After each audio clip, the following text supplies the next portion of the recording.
There is a scene in the final episode of Breaking Bad where Walter White, dying and out of time, sits across from his wife and finally stops lying.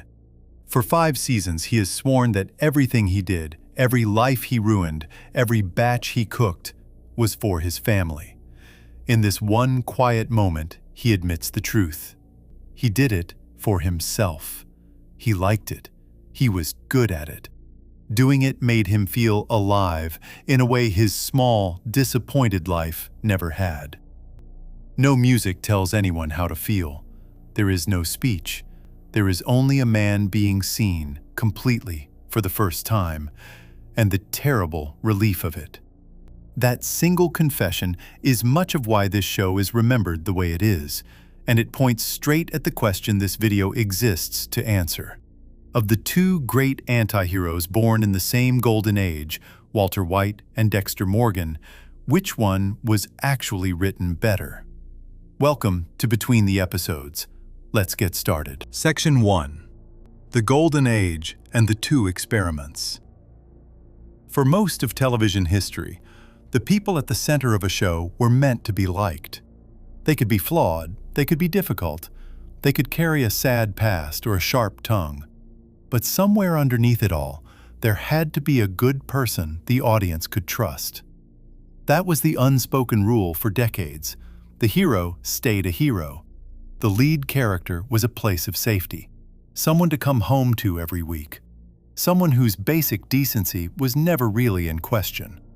Then, slowly, near the end of the 1990s, that rule began to crack. The crack started on premium cable, where the usual restrictions did not apply, and where a network could take a risk that the big broadcast channels would never have allowed. In 1999, a show about a New Jersey mob boss who saw a therapist changed what a main character was permitted to be. Tony Soprano lied, cheated, ordered killings, and sat in a quiet office talking about his feelings. And audiences did not turn away from him. They leaned in. That show proved something that the industry had been afraid to test, which was that viewers would follow a deeply bad man for years, as long as the writing made him feel real. The door that opened then never closed again, and through it walked a whole generation of difficult, dangerous, fascinating lead characters. By the middle of the 2000s, this new kind of storytelling had a name that critics used over and over: the antihero. A protagonist who was not good, who often did terrible things, and whose appeal came not from moral purity, but from how completely the show understood him. Writers had found a strange and powerful tool. If the audience could be made to understand a man from the inside, they would keep watching, even as he became someone they would run from in real life. The challenge was no longer making people love a hero. The new challenge was making people stay loyal to someone they probably should have hated. Into this landscape, in October of 2006, came a show built around the most extreme version of that dare anyone had yet attempted. The network was Showtime, which had spent years living in the shadow of its larger premium rival and was hungry for a signature series of its own. The series was Dexter, and its central figure was a serial killer. Not a reformed one, not a man tempted toward murder who might pull back at the last moment, but a practicing killer who had been ending lives since he was a young man and who fully intended to keep doing so. The show did not hide this. It opened with it. The very premise asked the audience to spend its evenings inside the mind of a man who hunts and kills other human beings, and to somehow want him to get away with it. What made that request survivable was a single clever idea drawn from the source material. Dexter Morgan came from a novel by the writer Jeff Lindsay, published in 2004. And the book gave him a rule that the television version would build its entire foundation upon. Dexter only kills killers. He targets murderers who have slipped through the cracks of the justice system, people the law failed to catch or failed to hold. This rule had been drilled into him as a boy by his adoptive father, Harry, a police officer who recognized the darkness in the child he was raising and decided that if the boy could not be stopped, he could at least be aimed. The show called this set of rules the Code of Harry. and it functioned as a kind of moral handrail for the audience. A man who kills bad people is easier to follow than a man who simply kills. The job of carrying all of this fell to Michael C. Hall, an actor who arrived with a particular kind of credibility. He had spent the previous several years on a different premium cable drama, playing a quiet, controlled, emotionally guarded man working in a funeral home. That earlier role had trained audiences to watch his stillness, to read the small movements behind a calm face, and that same quality was exactly what Dexter needed. Hall could make a man with no real feelings feel watchable. He could perform the act of performing humanity, a man pretending to be normal while narrating his true thoughts in a flat, private voice that only the audience could hear. The show was developed for television by James Manos Jr., a writer who had already earned serious respect for his work on the very mob drama that helped open this whole era. And the early seasons treated their unsettling subject with a control that surprised a lot of people who expected something cheaper. 2 years later, on a January night in 2008, a very different experiment quietly began on a very different channel. The network was AMC, a cable home that most people still thought of as a place to watch old movies.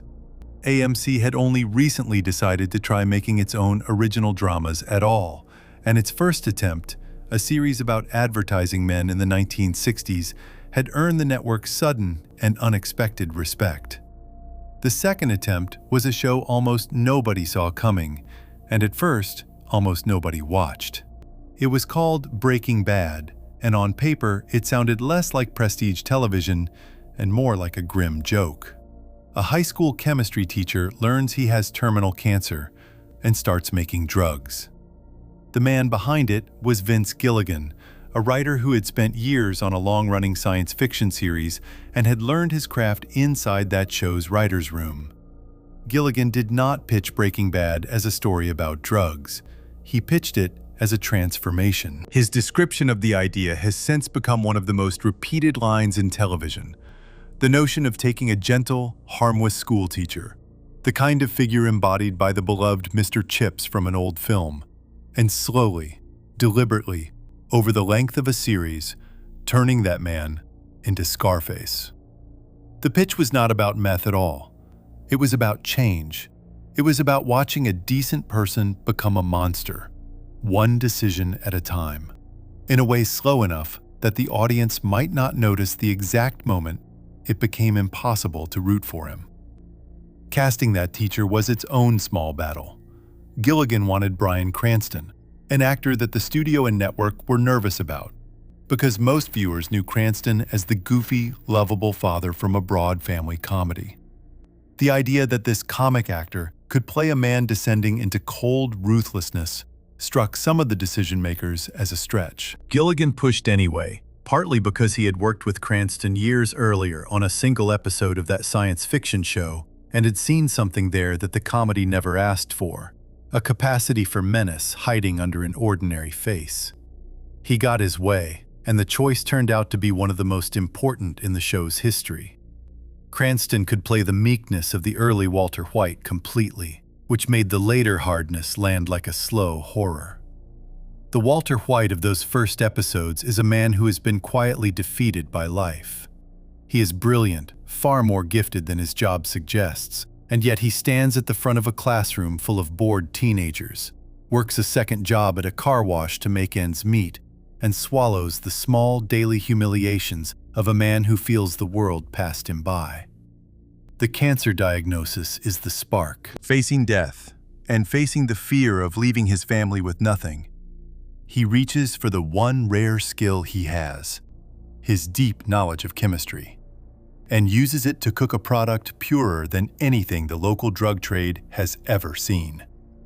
He tells himself, and he tells the people around him, that he is doing it for his family. That excuse is the engine the whole show runs on, and the genius of the writing is how patiently it lets that excuse rot. Set side by side, the two shows look like cousins. Both placed a criminal at the center. Both asked the audience to spend years in his company.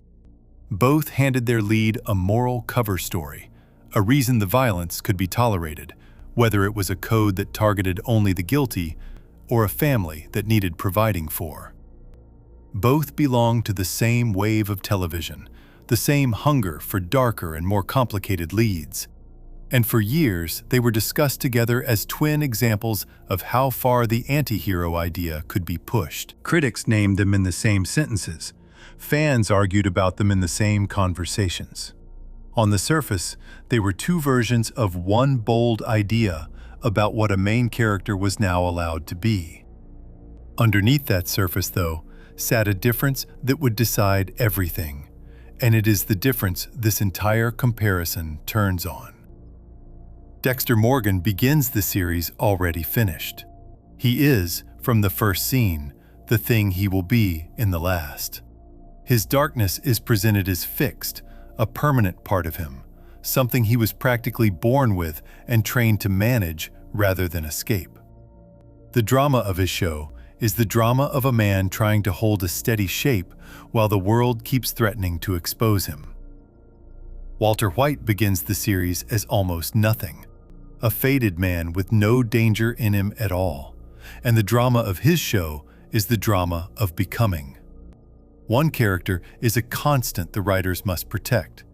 The other is a transformation the writers must drive forward. That single structural choice, made at the very start, would quietly shape how much story each show could honestly tell, how each man could be held to account, and how each journey would be allowed to end.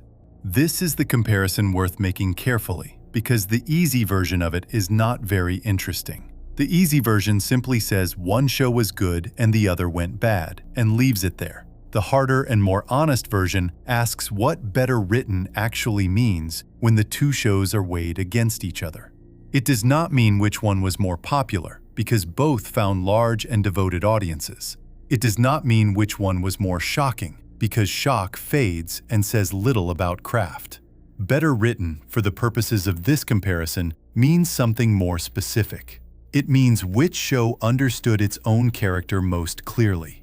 It means which one set rules for itself and kept them. It means which one let cause lead to consequence, let choices carry weight, and built toward an ending that honored everything that came before it, rather than betraying it.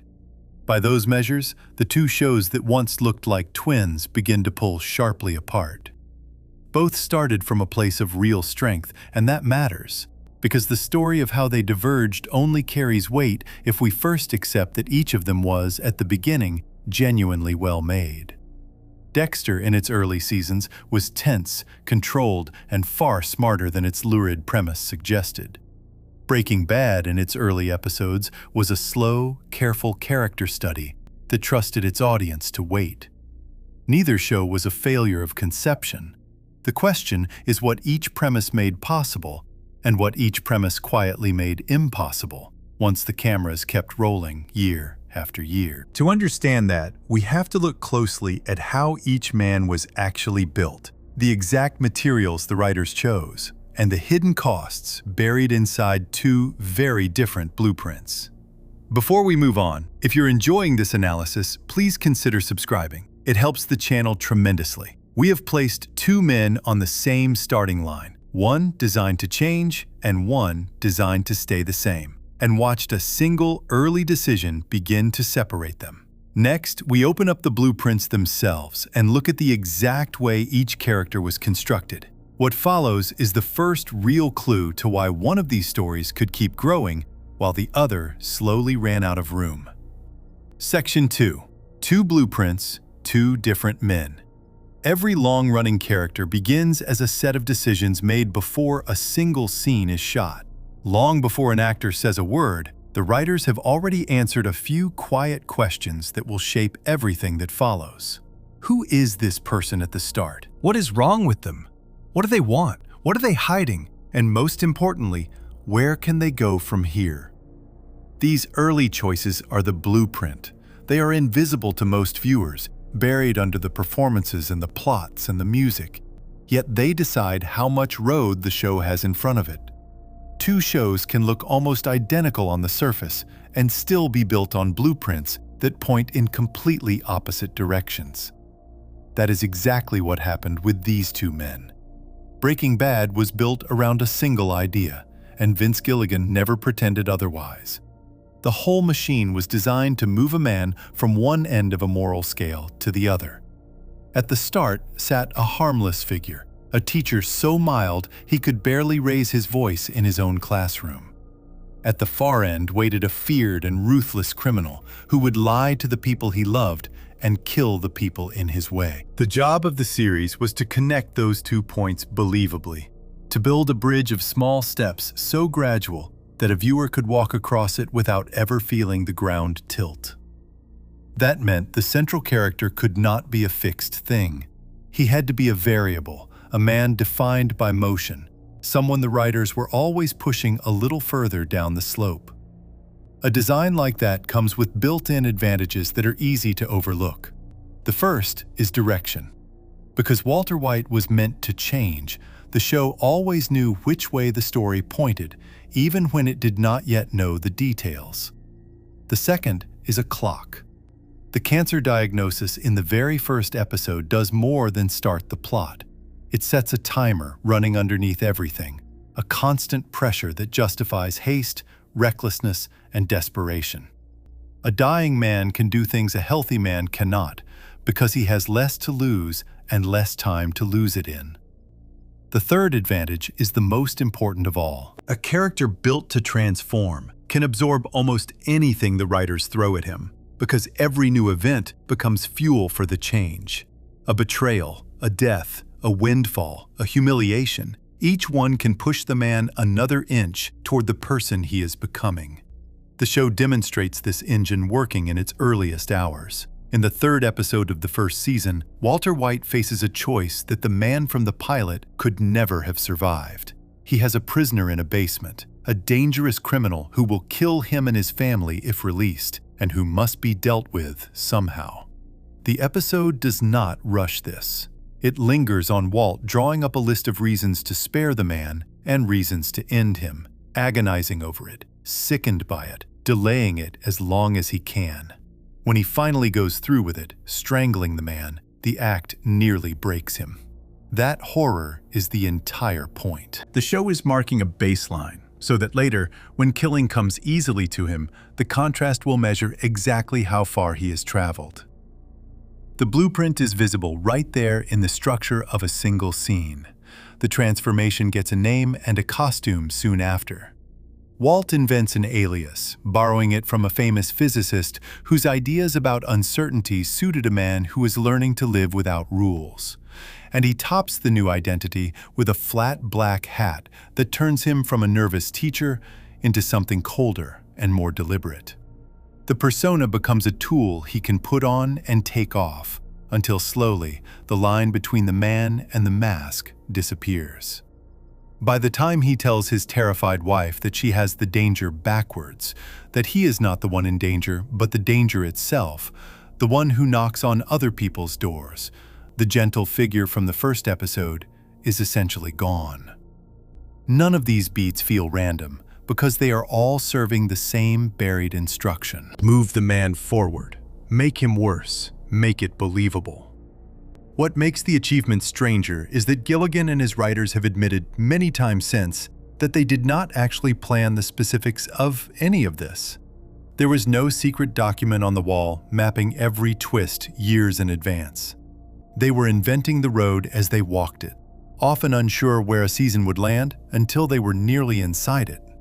By any normal logic, that should have produced a mess. Instead, it produced one of the most tightly built dramas ever made. And the reason is the blueprint itself. A show about transformation can survive improvisation because the engine is change. And change can flow in almost any direction as long as it keeps flowing downward. The plan did not need to be detailed. It only needed to be a direction, and the direction never wavered. Dexter was built on the opposite principle, and that single fact explains almost everything that came after. Where Breaking Bad was designed around motion, Dexter was designed around stillness. The load-bearing structure of the entire series is a set of rules, the Code of Harry. handed down to Dexter as a boy by the police officer who raised him. The code tells him who he is allowed to kill, namely other murderers who escape the law, and how to do it without getting caught. It is the thing that lets the audience tolerate him, and it is also the thing that fixes him in place. A code is not a journey. A code is a fence. Its whole purpose is to keep a man inside the same shape no matter what happens around him. And a character governed by a fence is by definition a character built to stay the same. The reason Dexter is the way he is gets its own dark origin, revealed in pieces across the first season. As a very small child, he watched his mother killed in front of him and was left sitting for days in a shipping container in a pool of her blood before he was found. That trauma, the show tells us, is what created the thing inside him. Dexter calls it the dark passenger, and the name itself reveals the design.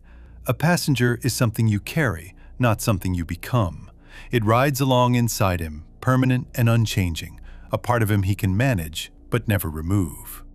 The series treats this compulsion almost like a medical condition, something he was born into through that early horror, something fixed in him before he had any say in the matter. A man can struggle against a passenger. He can hide it, feed it, resent it, fear it. The one thing the early show insists he cannot do is get rid of it.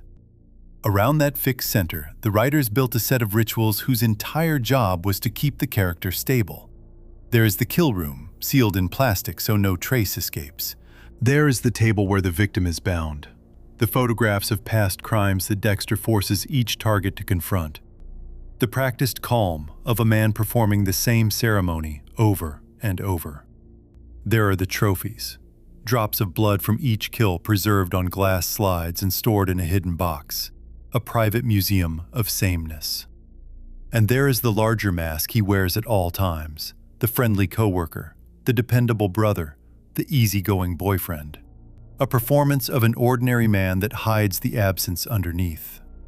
Every one of these elements is designed to keep Dexter recognizable from week to week. He kills, he conceals, he passes as human, and then the cycle begins again. The ritual is the show's heartbeat, and a ritual is the opposite of a transformation. For a while, this blueprint produced genuinely excellent television, because the writers understood where the drama in a fixed character actually lives. If the man cannot change, then the tension has to come from the threat of exposure. The first season is built almost perfectly around this principle. A second killer appears in Miami, taunting Dexter, mirroring him, leaving bodies arranged like invitations, and the season slowly reveals that this rival is Dexter's own biological brother. A man shaped by the same childhood horror who turned out wild where Dexter turned out controlled. The reveal works beautifully because it pressures the one thing Dexter must protect, which is his secret and his control. Season 2 tightens the screw further by turning the police investigation toward Dexter himself, making the hunter into the hunted. In these early years, the equilibrium design is a strength, because the show keeps finding fresh ways to shake a man who is trying desperately to stay the same. The hidden costs, though, were written into both blueprints from the very first page, and they were very different costs. The danger inside Breaking Bad's design was that the audience might eventually stop caring about a man who kept getting worse. That danger was real, but it was also the entire point of the experiment, so the writers could lean into it rather than flee from it. They wanted the discomfort. They wanted viewers to notice the exact moment their sympathy curdled. The blueprint and the goal were pointing the same way, which is why the show could grow more punishing without losing its grip.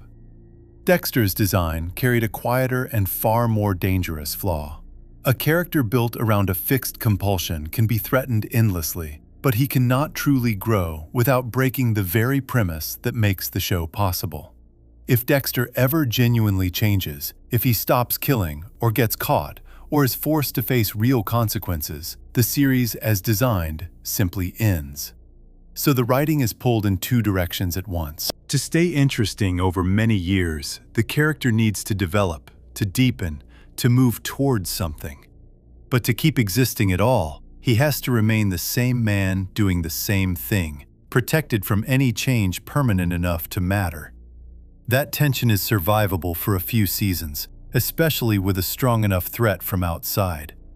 Over a longer run, it becomes a trap, because the show keeps having to reset its own hero to the starting position so the ritual can continue. The blueprint that made Dexter compelling in the short term was the same blueprint that would eventually leave the writers with nowhere honest to go. Set the two designs plainly beside each other, and the difference comes into focus. One show placed a variable at its center and gave itself a direction, a clock, and the freedom to follow the man wherever his decline led. The other placed a constant at its center and gave itself a fence, a ritual, and a premise that quietly punished any real movement. Both choices were defensible, both produced strong early seasons. But a variable can sustain a long story almost on its own because the change is the story, while the constant can only borrow tension from the dangers that happen to surround it, and those dangers grow harder to renew with every passing year. The seeds of how these shows would diverge were planted here, in the blueprints, before either man had fully revealed himself. There is one more thing both blueprints had in common, and it deserves its own examination, because it is the part that made these difficult men watchable in the first place. Each show handed its lead a built-in excuse, a reason the audience could use to keep rooting for him without feeling like an accomplice. For Walter White, it was a dying body and a family to provide for. For Dexter Morgan, it was a code that aimed his violence only at people who supposedly deserved it. These excuses were not accidents. They were carefully engineered permission slips, and how each show used them, tested them, and eventually questioned them tells us a great deal about which one was paying closer attention to its own creation. Before we move on, if you're enjoying this analysis, please consider subscribing. It helps the channel tremendously. We have opened both blueprints and found two opposite designs. One man built to change, and one man built to hold his shape, each carrying a cost hidden in its own foundation. Next, we look at the excuses these shows handed their audiences, the cancer and the code that made two killers easy to follow. What seems like simple sympathy turns out to be one of the most carefully built machines in either series. Section 3. The cancer and the code. The hardest trick in this entire kind of storytelling is not making a villain frightening. Frightening is easy. The hard part is making an audience quietly hope a bad man succeeds, week after week, year after year, while he does things that should turn any decent stomach. Fear pushes people away. Sympathy pulls them in.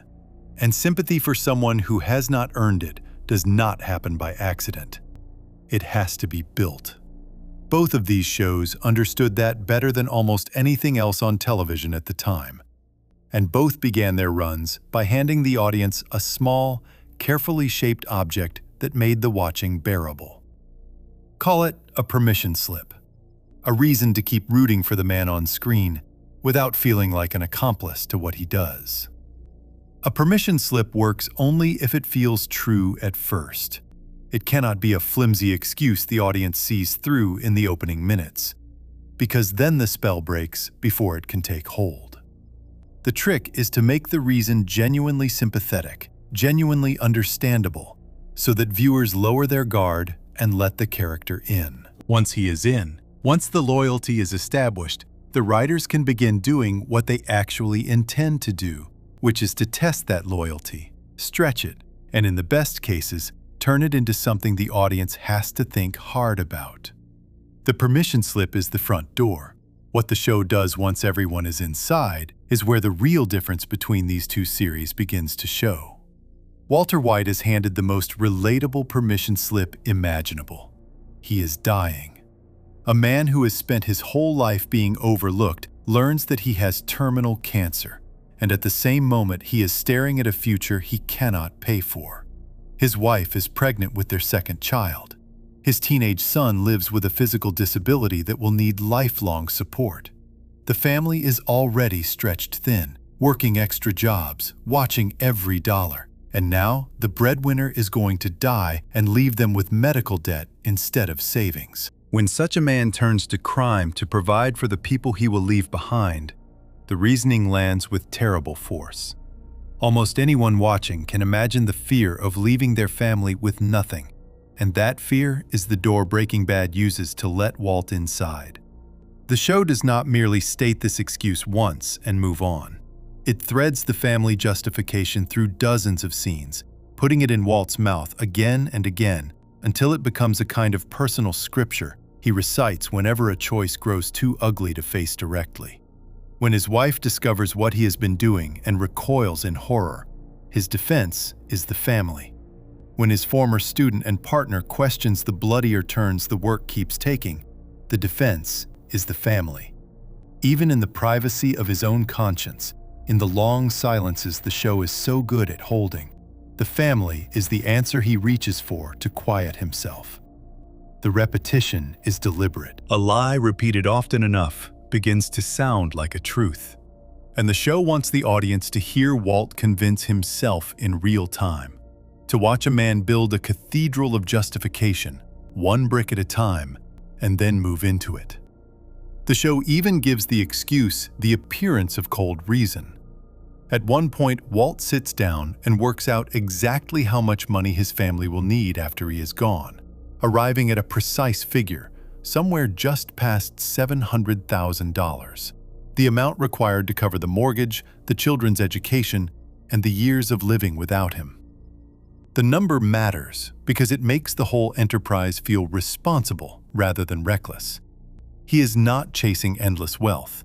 He is a careful man, solving a math problem, calculating the minimum he needs, and intending to stop the moment he reaches it. That accounting is part of the permission slip, too. It tells the audience that this is a finite, rational plan with a built-in endpoint, the act of a provider rather than a criminal, a sum that can be reached, and a door that can then be closed. The first cracks in that story appear early, and the show plants them deliberately. Walt is offered a way out that requires no crime at all. Two wealthy former colleagues, people he once built a company with before walking away from it for reasons tangled up in old pride and a lost relationship, offer to pay for his treatment in full, no strings attached. They even offer him a job. He refuses, and the refusal exposes something the cancer story was hiding. Years earlier, Walt had helped found a company that would go on to be worth a vast fortune, and he had sold his share of it for a sum of only a few $1,000s before walking away, watching from the sidelines as the work of his own mind made other people unimaginably rich. The wound never healed. His pride cannot accept charity from the very people who, in his mind, are living the life that should have been his. Right there, in that refusal, the permission slip starts to peel. Providing for his family was the reason he gave. Resentment, envy, and a hunger to finally matter were the reasons underneath.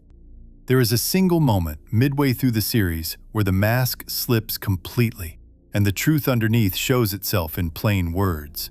His wife, frightened for him, tries to comfort him by suggesting that the danger he faces from the criminal world might overwhelm him.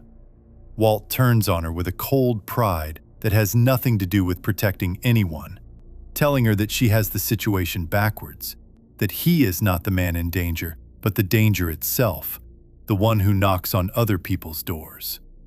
The family man vanishes for those few seconds, and what stands in his place is someone intoxicated by his own power, someone who wants to be feared. The excuse he had recited for so long cannot contain a statement like that. The provider does not boast of being death walking through the neighborhood. The kingpin does, and the show lets the audience hear which of the two is really speaking. Certain acts strain the family story past anything it can hold, and the show stages them precisely so the audience feels it tear. There is the night Walt stands in a bedroom doorway and watches the woman his partner loves choked to death, choosing not to lift a finger to save her, because her death is more convenient for him than her life. No version of providing for his children covers a thing like that. Later, he poisons a small child, deliberately and with careful planning, in order to manipulate his partner back under his control. And the family excuse cannot stretch 1 inch towards such an act.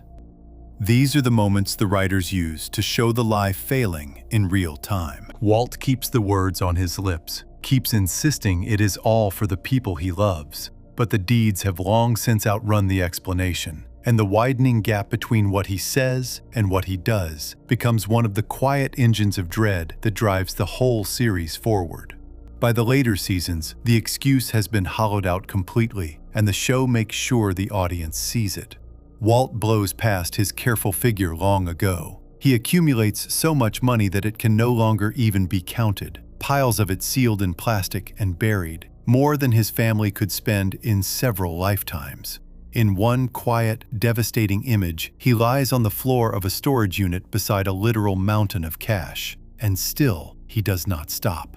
His wife, standing beside that same impossible heap of money, finally asks him the question the whole show has been circling, wondering aloud how large the pile has to grow before it is finally enough. He has no answer, because there is no answer. The math problem was solved seasons earlier. The provider has everything he claimed to want and keeps cooking anyway, because the money was never really the point. The thing he could not give up was the power, the mastery, the feeling of being someone at last. The permission slip he handed the audience at the start has become a lie that everyone, including the audience, can finally see clearly. The show makes the dismantling explicit at the very end. In the final episode, sitting across from the wife he has destroyed, Walt stops performing the family man one last time.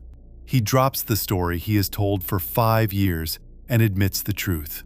That he did all of it for himself, because he liked it, because he was good at it, because doing it made him feel alive in a way the rest of his life never had. The admission lands so hard precisely because the show spent its entire run building the opposite story and then slowly tearing it down. The permission slip was always meant to be destroyed. Breaking Bad treated its own excuse as the central lie of the series, and the drama was the long, patient process of exposing that lie, both to Walt and to the people watching him. Dexter is handed a permission slip of a very different kind, one built around morality rather than need. The reason the audience is allowed to root for a serial killer is the code of Harry, the simple promise that he only kills people who deserve it. His targets are murderers who slipped through the justice system, the guilty who walked free, the monsters the law could not touch. A man who hunts other killers is not quite a hero, but he is something an audience can cheer for, because his violence is pointed at people they already want punished. The code reframes every kill as a kind of rough justice, a cleanup of the cases the system failed. And that reframing is the entire foundation of the show's appeal. The series works hard to keep that foundation solid, especially early on. The very first person Dexter kills on screen is a man who murdered children, a respected choir director who had quietly ended the lives of several young boys. And the show makes certain the audience knows it before the blade comes out. Dexter does not simply kill the man. He straps him down and forces him to look at photographs of the children he murdered, making the guilt undeniable in the final seconds of the man's life. That ritual repeats across the early seasons, and it does important work for the audience as much as for Dexter. Each victim is introduced as a genuine horror, often shown in the act or confronted with hard proof of what they have done, so that by the time they reach the table, the audience feels relief rather than revulsion. The machinery is precise. Make the victim monstrous, establish the guilt beyond doubt, force them to confront it, and the killing reads as the world being set right. Without that careful construction, the show would be unwatchable. With it, viewers spend years quietly hoping a murderer finishes his work. There is a second layer to Dexter's permission slip, and it is even slipperier than the first. He frames his compulsion as something separate from himself, the dark passenger, a force riding inside him that he did not choose and cannot fully control. The name itself does enormous work. A passenger is carried, not chosen. And by giving his urge to kill the shape of a separate entity, Dexter quietly places the responsibility for it somewhere outside his own will. This framing offers the audience a way to forgive him twice over. The killings are aimed at the deserving, and even the urge behind them is presented as an affliction rather than a choice, something done to him long ago rather than something he is. A man who cannot help what he is becomes easier to pity than a man who simply decides to kill. The code says his victims deserve it. The dark passenger says he himself is, in a strange way, also a kind of victim. Together they form a shield that kept audiences on his side for years. And the show leaned on that shield in nearly every episode. The genius and the danger of the code is that it does not only excuse Dexter, it implicates the audience. Each time the show parades a victim's crimes before the kill, it is not merely convincing Dexter that the man deserves to die. It is convincing the viewer, inviting everyone watching to sit in judgment alongside him and to feel satisfied when the sentence is carried out. The audience becomes a kind of silent jury, quietly approving execution after execution. And part of the pleasure the show offers is the pleasure of clean moral certainty, the comforting fantasy that the truly guilty can be identified beyond any doubt and dealt with without the slow, imperfect machinery of real justice. That complicity is the code's quiet masterstroke. By the time a viewer has cheered a dozen killings, they are no longer simply watching a killer at work. They have become participants in his rationalization, which is exactly why the rare moments when the show turns and questions the code land so heavily, because they implicate the audience just as much as they implicate the man holding the knife. To its real credit, Dexter did not leave that shield entirely unexamined. Some of the show's strongest material comes from the moments it presses on its own excuse. The most haunting of these is the truth about Harry, the father who wrote the code. Harry was a Miami homicide detective, the man who found the small, traumatized child sitting in a pool of blood and chose to raise him, and who recognized early that the boy carried something dark and unstoppable. Rather than try to cure it, which he believed impossible, Harry decided to shape it, building the code as a way to point the inevitable killing at targets he considered deserving. For years, the show presents this as a kind of grim wisdom. Then it delivers the revelation that reframes everything. Harry, after seeing what his adopted son had truly become, after witnessing the reality of the thing he had spent years shaping and aiming, could not live with what he had done, and he took his own life rather than keep watching the result. The man who built the moral handrail could not bear to hold it. That revelation casts a long shadow. If the code were genuinely a form of justice, its author could have lived with it. The fact that he could not suggests the code was never really morality at all. It was a desperate attempt to manage a monster, dressed up as a set of principles, and even the man who wrote it eventually saw the difference. The show tested the code in other ways too. In its third season, Dexter befriends a prosecutor named Miguel, a charismatic man of the law who slowly learns Dexter's secret and asks to be brought into his world. For a while, it looks like Dexter has found something he never thought possible: a true partner, someone who shares his burden and understands the work. He teaches Miguel the rules, brings him along on the hunt, and lets himself believe the code can be shared. The experiment ends in disaster. Miguel takes the killing for himself, murdering a defense attorney who had done nothing to qualify under the code, an innocent woman whose only crime was being good at her job and standing in Miguel's way. The lesson is brutal and clear. The code cannot be shared, cannot be controlled, and offers no real protection once the appetite for killing is unleashed in someone else. Dexter is forced to kill the very friend he recruited, ending the one real connection he had managed to make. The code was never a moral law that anyone could follow. It was one specific leash on one specific man, and it snapped the moment it was handled by anyone else. The collateral damage piles up around him as well. most devastatingly when the violence he invites into his life reaches his own wife, leaving an echo of his own bloody childhood for the next generation to inherit. The Code did not prevent that. The Code could not prevent that. In its final season, the show pressed on its deepest excuse of all, the dark passenger itself. A neuropsychiatrist enters Dexter's life, a woman who, it is revealed, helped Harry design the Code in the first place, and she dismantles the comforting story Dexter has told himself for his entire adult life. There is no dark passenger, she tells him. There is no separate entity riding along inside him, no outside force he can blame for what he does. There is only Dexter, a man who kills because he chooses to, who wants to, who always has. It is the most honest thing the series ever says about its own protagonist, stripping away the last layer of the shield and naming the killing as what it always was, a choice and not an affliction.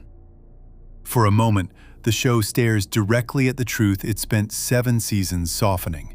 Then, characteristically, it eases away again, because following that truth to its conclusion would mean admitting Dexter deserves no sympathy at all, and the show could not afford to lose its audience that completely.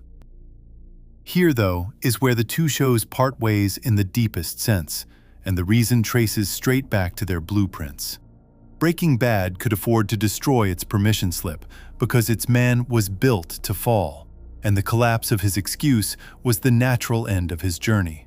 The lie had to die for the story to finish. Dexter could only afford to question its permission slip, never to destroy it, because the moment the Code is truly abandoned, the moment Dexter admits he is not delivering justice and is just a man who enjoys killing, the show as designed cannot continue. So every time the series pressed hard on its own excuse, it had to ease off again afterward, walking the examination back far enough to keep the character sympathetic and the killings tolerable. The questioning was real and often brilliant. The follow-through was impossible, because honest follow-through would have ended everything. It is worth noticing what fantasy each permission slip was secretly selling, because the two excuses appealed to very different hungers. Walt's story offered the fantasy of a brilliant, overlooked man finally being rewarded for his gifts, of intelligence and competence at last translating into power and respect, however terrible the cost. Dexter's story offered the fantasy of perfect justice, of a world where the guilty who slip past the law do not slip away after all, where someone is out there, in the dark, making certain the monsters answer for what they did. Both fantasies are seductive, precisely because the real world so rarely delivers either one. And both shows, at their best, understood that they were selling a dream, and turned that understanding into their richest material, asking how much the audience was willing to forgive in exchange for the wish being granted. The difference, once again, is that one show was free to expose its fantasy as hollow and let it collapse, while the other had to keep the dream alive in order to survive another season. That difference is not a small one, and it is not really about talent. Both writers' rooms were capable of sharp, searching work, and both produced it. The difference is what each show was structurally permitted to do with the sympathy it had built. One series treated its excuse as fuel to be burned, and the burning lit the whole story. The other treated its excuse as a load-bearing wall, something it could chip at and study but never knock down, because the entire house stood on it. A show that can destroy its own foundation and keep standing is built differently from a show that must protect its foundation to survive. Watching how each one handled the lie at its center is the clearest early sign of which writing was reaching for something larger. A permission slip, in the end, is only half of how an audience comes to accept a dangerous man. The other half is the people who surround him, the friends, the family, the partners, and the enemies who react to what he does are the mirrors that tell the audience how to feel. When those characters push back, the lead is held to account. When they bend, protect, and look away, the lead is allowed to drift free. The people standing around Walter White and the people standing around Dexter Morgan were built on very different principles, and the gap between them reveals as much about each show's honesty as anything the lead character ever did. Before we move on, if you're enjoying this analysis, please consider subscribing. It helps the channel tremendously. We have taken apart the two excuses that made these killers easy to follow. One, a dying man's promise to his family, and one, a code that called murder justice, and watched how only one show was able to burn its excuse to the ground. Next, we turn to the people standing in the background of both lives. The friends, partners, and enemies surrounding each man turn out to be the truest measure of whether a show was willing to make its hero pay. Section 4. The people around them. A lead character can tell the audience almost anything about himself, and much of it will be a lie. The more reliable truth about any show lives in the people standing just behind the hero. Friends, partners, family, and enemies are the weather around a main character, and the way they react to him is how a series quietly tells the audience what to think. When the people around a dangerous man flinch, resist, and suffer, the show is signaling that his actions have weight. When the people around him bend, forgive, and look away, the show is signaling that he is allowed to keep going. Watching who surrounds Walter White and who surrounds Dexter Morgan, and watching what happens to them, reveals more about each show's honesty than any monologue ever could. Mirrors are the right word for these characters. A well-written supporting figure reflects the lead back at the audience, showing the cost of his choices on a face that is not his own. A man can shrug off his own crimes.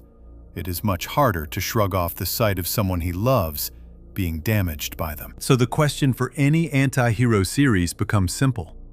Does the show let the people around its lead react like real human beings, with their own needs and limits and breaking points? Or does it slowly reshape them into supports that hold the hero up no matter what he does? The answer separates a show that is willing to judge its creation from a show that is quietly protecting it. Breaking Bad surrounded Walter White with people who were never there to make his life easier. Each of them arrives with a full inner life, their own wants and fears, and each of them is changed by proximity to him in ways the show refuses to soften. They are not furniture arranged around the lead. They are independent forces, and several of them spend the series actively working against the thing Walt is becoming. That resistance is what gives his transformation its terrible cost, because every step deeper into darkness is measured against the people it wounds. Jesse Pinkman is the clearest of these mirrors. A former student of Walt's, a small-time dealer with more heart than sense, Jesse becomes the conscience the show needs and the conscience Walt never had. He feels everything Walt has trained himself not to feel. When a child dies, Jesse is the one who falls apart. When innocent people are caught in the machine, Jesse is the one who cannot sleep. Walt manipulates him again and again, poisons a child to control him, lets the woman Jesse loves die in order to keep his partner dependent, and each act is shown to land on Jesse like a physical blow. By the end, Jesse has been broken almost beyond repair, used as a tool and then nearly destroyed, and his slow ruin is one of the ways the show keeps an honest tally of what Walt truly is. The audience cannot love Walt cleanly while watching what he does to Jesse, and the writing wants exactly that discomfort. Skylar White plays a harder and less thanked role. As Walt's wife, she begins in the dark, then discovers the truth, and then faces an impossible position from which the show never rescues her. She fights him. She tries to protect the children, attempts to launder the money on her own terms, even pushes back with a betrayal of her own when she feels trapped. And she spends seasons trying to claw her family out of the pit Walt keeps digging. What happened around her character off-screen became its own dark mirror. Large parts of the audience came to hate Skylar, resenting her as an obstacle standing between them and the man they had been seduced into cheering for. And the actress who played her eventually had to speak publicly about the venom aimed her way. That reaction proved the show's point more sharply than any scene could. The audience had been pulled so far onto Walt's side that they despised the one person trying to stop him. And Skylar existed, in part, to hold that uncomfortable truth up to the people watching. Then there is Hank Schrader, and Hank is where the show plants its sharpest blade. He is a drug enforcement agent, loud and crude and good at his job. And he is also Walt's brother-in-law, sitting across the dinner table at family gatherings while hunting the very kingpin he does not yet know is family. That setup creates a slow, unbearable tension that runs for years. Hank's own arc is no afterthought. He is wounded in the line of duty, suffers panic attacks and trauma that nearly end his career, claws his way back, and finally stumbles onto the truth in a quiet, almost accidental moment, reading an inscription in a book left carelessly in a bathroom, and realizing in a single, sickening instant that the man he has been chasing has been beside him the whole time. What happens to Hank is the moment Breaking Bad makes consequence absolute. Once he knows the truth, the law and the family collide, and the collision destroys him. In the desert, surrounded by killers Walt himself brought into their lives, Hank is executed while Walt watches, having tried and failed to bargain for his life. The scene does not flinch. The lawman in the family, the decent man, the one who represented every consequence Walt had been outrunning, is killed because of the empire Walt built. And the show forces the audience to sit in the full horror of it. There is no permission slip large enough to cover this. The supporting character, whose entire presence was a promise that justice might catch up, dies in the dirt, and his death is the price of everything Walt chose. Even Walt's professional allies refuse to be simple. Mike Ehrmantraut, the calm and competent fixer who handles the dirty work, is a man with his own quiet code and his own granddaughter he is trying to provide for, a darker echo of Walt's original excuse. Mike sees through Walt's ego and tells him so plainly. When Walt finally kills him, it is over wounded pride, an impulsive act of spite, and the show makes a point of having Walt realize almost immediately that the killing was completely unnecessary, that he could have gotten what he wanted without it. The death serves no purpose except to mark how far gone he is. The supporting cast, even the criminal half of it, keeps rendering a verdict on the man at the center, and the verdict keeps getting worse. All of these people share one quality: they impose consequence. They resist Walt, they are damaged by him, and when they fall, it is in ways the audience is made to mourn. The cast functions as a kind of moral accounting system, a ledger that keeps adding up the true cost of one man's choices, even when that man refuses to read it. A show built to make its hero fall needs exactly this: a circle of full human beings who can either bring him down or be crushed by his descent. And Breaking Bad gave itself that circle from the start. Dexter surrounded its lead with people too, and in its early seasons, several of them were genuinely strong. The emotional heart of the show was Deborah Morgan, Dexter's adoptive sister and a fellow officer at the Miami Police, a raw and foul-mouthed and deeply loyal woman who loved her brother completely. Her warmth was the human anchor the cold lead lacked, and for a long time, she was one of the best things the series had. But the arc the writers eventually handed her shows more clearly than anything else in the show the direction Dexter's cast was being pulled. Over time, the people around Dexter stopped being independent forces and started becoming a protective shell. And Deborah's fate is the saddest example of that drift. Before Deborah, though, came the man who saw the truth first. Sergeant Dokes was the one character built to function as the story's immune system, the single person whose instincts told him from the beginning that something was deeply wrong with Dexter Morgan. He watched him, distrusted him, called him a creep, and followed his suspicions until, in the second season, he learned the truth completely. Here the show faced its defining choice. A series willing to hold its hero accountable might have let that discovery threaten everything. Instead, the writers solved the problem by destroying the man who solved it. Dokes is framed as the very serial killer the city is hunting, his reputation ruined, and then he is killed in an explosion before he can ever expose Dexter.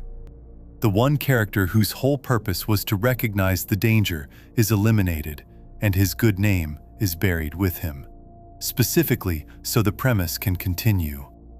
A clearer structural tell is hard to imagine. The story's truth-teller had to die so the lie could keep running.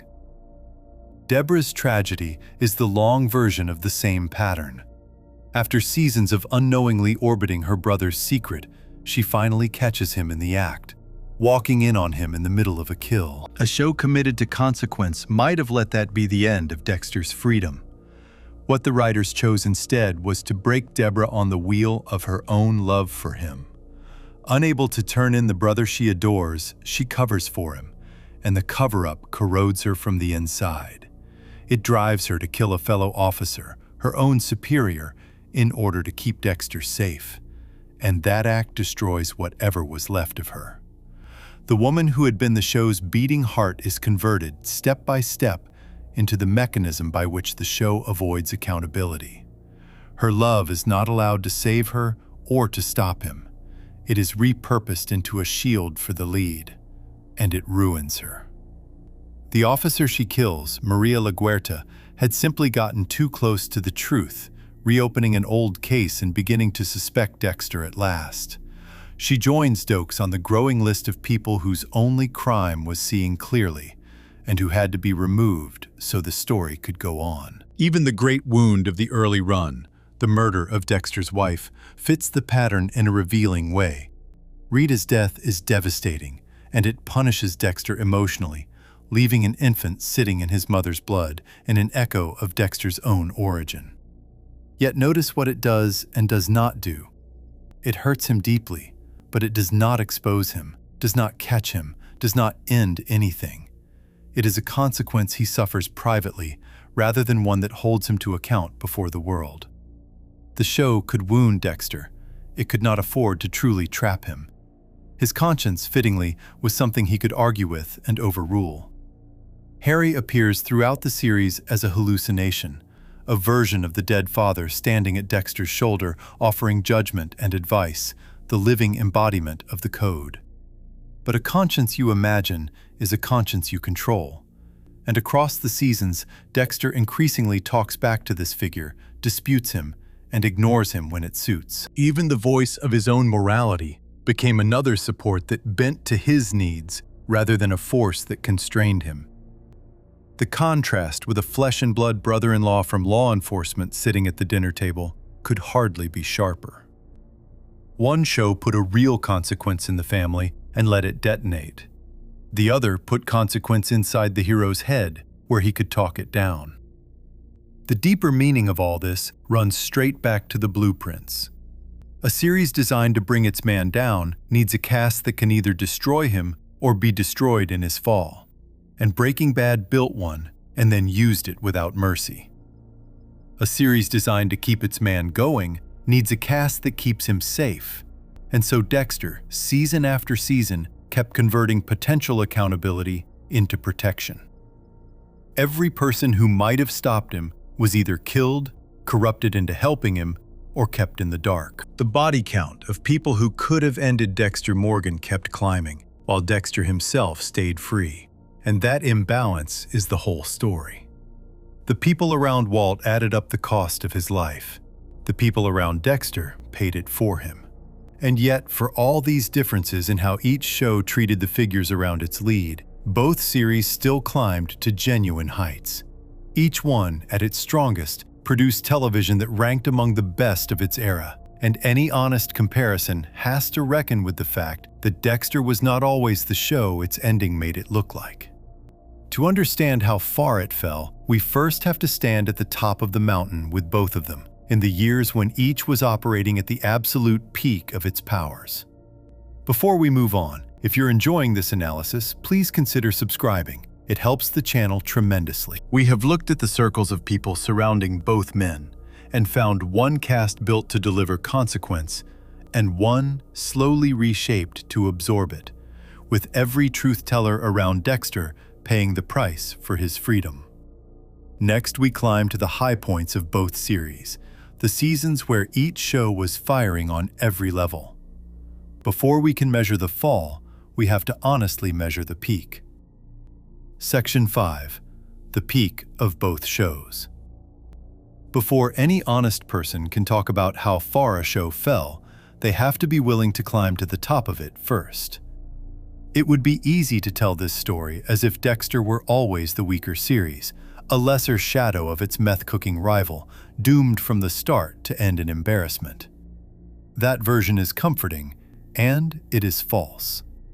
There was a stretch of years when Dexter was not chasing Breaking Bad at all, but standing right beside it, producing television as good as almost anything else being made. To understand the divergence that came later, the climb matters as much as the fall. So this is the summit, the seasons when each show was operating at the very limit of its powers.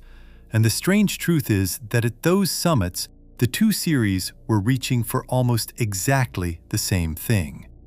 What both shows did at their best was hand the lead a mirror.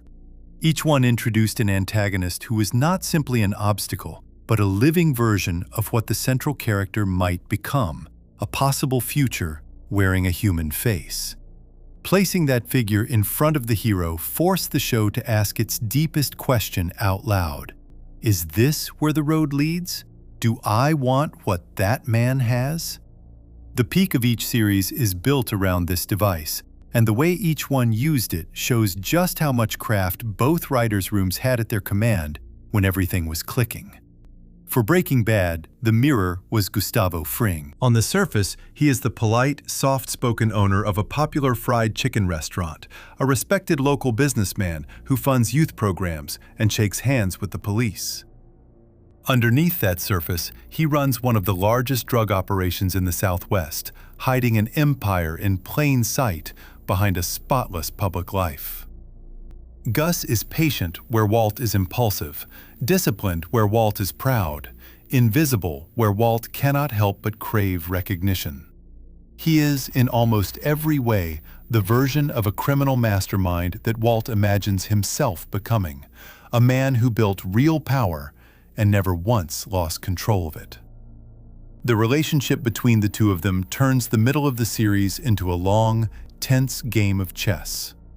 Walt comes to work in Gus's gleaming underground laboratory, cooking on an industrial scale, and slowly realizes he has trapped himself inside the operation of a man who will discard him the instant he becomes replaceable. The danger is constant and quiet. Gus rarely raises his voice. He simply watches, calculates, and waits. And Walt spends seasons trying to outmaneuver an opponent who is calmer and smarter and far more experienced than he is. The pleasure of this stretch of television is the pleasure of watching two intelligent predators circle each other, each one looking for the single opening that will end the other. The show signals how serious the stakes have become through a series of cold, controlled acts of violence. To make himself too valuable to kill, Walt has Jesse murder the chemist Gus had been grooming as a replacement, a gentle and harmless man. And the killing shatters something in Jesse that never fully heals. Gus answers in kind. In one unforgettable scene, he kills one of his own men with a box cutter, slowly and silently, in front of Walt and Jesse, saying almost nothing, using the death purely as a message about who is in charge. There are the twin assassins who move through the early part of this era like something out of a nightmare, patient and wordless. Every act of brutality is precise, purposeful, and chilling in its calm. The violence is never loud for its own sake. It is the language two careful men use to speak to each other.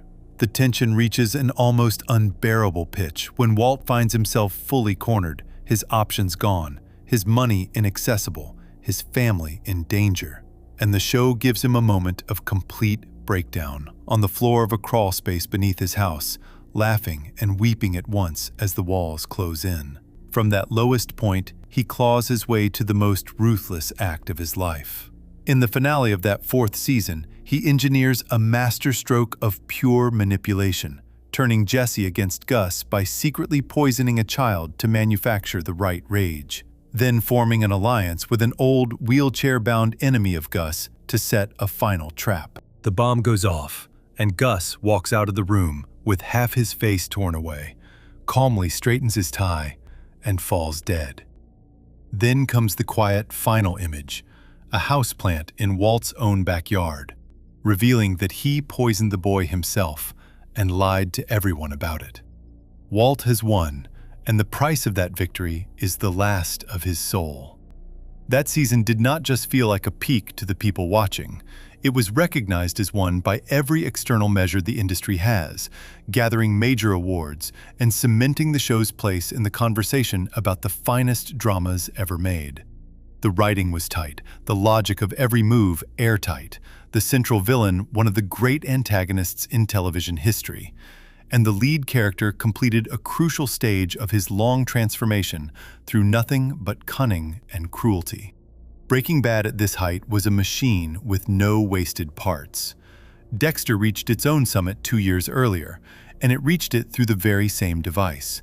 The mirror this time was a man named Arthur Mitchell, known to the police only as the Trinity Killer, played by John Lithgow in a performance that drew the highest awards the medium offers. Trinity had been killing for 30 years in careful, repeating cycles, and in all that time he had never been caught, never even suspected, because his public life was beyond reproach. He was a deacon at his church, a respected member of his community, and the father of what looked from the outside like a loving family. He was, in other words, the one thing Dexter had never believed was possible. A killer who had kept the darkness and the normal life running side by side for decades without either one destroying the other. This is what made Trinity the perfect mirror, because it is exactly what Dexter wanted for himself. By this point in the series, Dexter had a wife, a newborn son, a stepfamily, a whole fragile attempt at an ordinary existence, and he was terrified that the thing inside him would tear it all apart. So he did something extraordinary. He sought Trinity out, got close to him, and tried to learn from him, hoping to discover the secret of how a man could murder in the shadows and still come home to a family that loved him. The older killer became a kind of dark mentor, and the season drew its tension from how dangerously close Dexter let himself get to a man who would kill him without hesitation if he ever learned the truth. The genius of the season was in what it revealed beneath Trinity's perfect surface. The loving family Dexter so admired turned out to be a hollow performance held together by fear, a household ruled through quiet terror and control. The warmth, a mask stretched over something cold and cruel. The lesson the season delivered was devastating in its implications. The balanced life Dexter dreamed of, the killer who could also be a good family man, did not actually exist. What looked like balance from the outside was rot all the way down. The thing Dexter wanted to become was a lie, and the season made the audience feel the full weight of that discovery alongside him. It ended with one of the most punishing final scenes in television. Dexter finally captures and kills Trinity, believing he has won, believing he has protected his family and ended the threat. He returns home in something like peace, and there he finds his wife dead in the bathtub, murdered by the very man he had just killed, while his infant son sits on the floor in a spreading pool of her blood. The image lands like a hammer, because it is the exact image of Dexter's own origin, the small child left sitting in the blood of his murdered mother, now repeated in the next generation. The monster he tried to outrun had circled back and recreated the wound that made him. Lithgow's chilling work and that final, merciless twist together represent the high watermark of the entire franchise, and they belong in any serious conversation about the best a television drama has ever achieved. Standing at both summits at once, the most important fact comes into focus. At their peaks, these two shows were genuinely comparable. They used the same storytelling device, the mirror antagonist, with the same intelligence. They built season-long games of escalating tension with the same control. They climaxed in finales that wedded shocking consequence to deep character revelation with the same skill. Dexter, in its 4th season, was not a lesser thing limping behind a superior rival. It was, by most fair measures, operating at the same altitude. That equality matters enormously, because it means everything that came afterward was not inevitable. Dexter did not collapse because it was always destined to. It collapsed because of choices made after it had already proven it could stand with the best. And yet, even buried inside these matched triumphs, the old difference in the blueprints was quietly visible, and it would soon decide everything. Breaking Bad's summit was a waypoint. The death of Gus was the end of one stage and the clear beginning of another. Because Walt was a man built to keep transforming, and there was an obvious place for him to go next. Namely, to become the kingpin he had just destroyed. The mountain had another, higher slope waiting. Dexter's summit was something else. The death of Trinity and the murder of Rita resolved so much and devastated so completely that it functioned almost like a natural ending, a place where the story could have drawn to a close.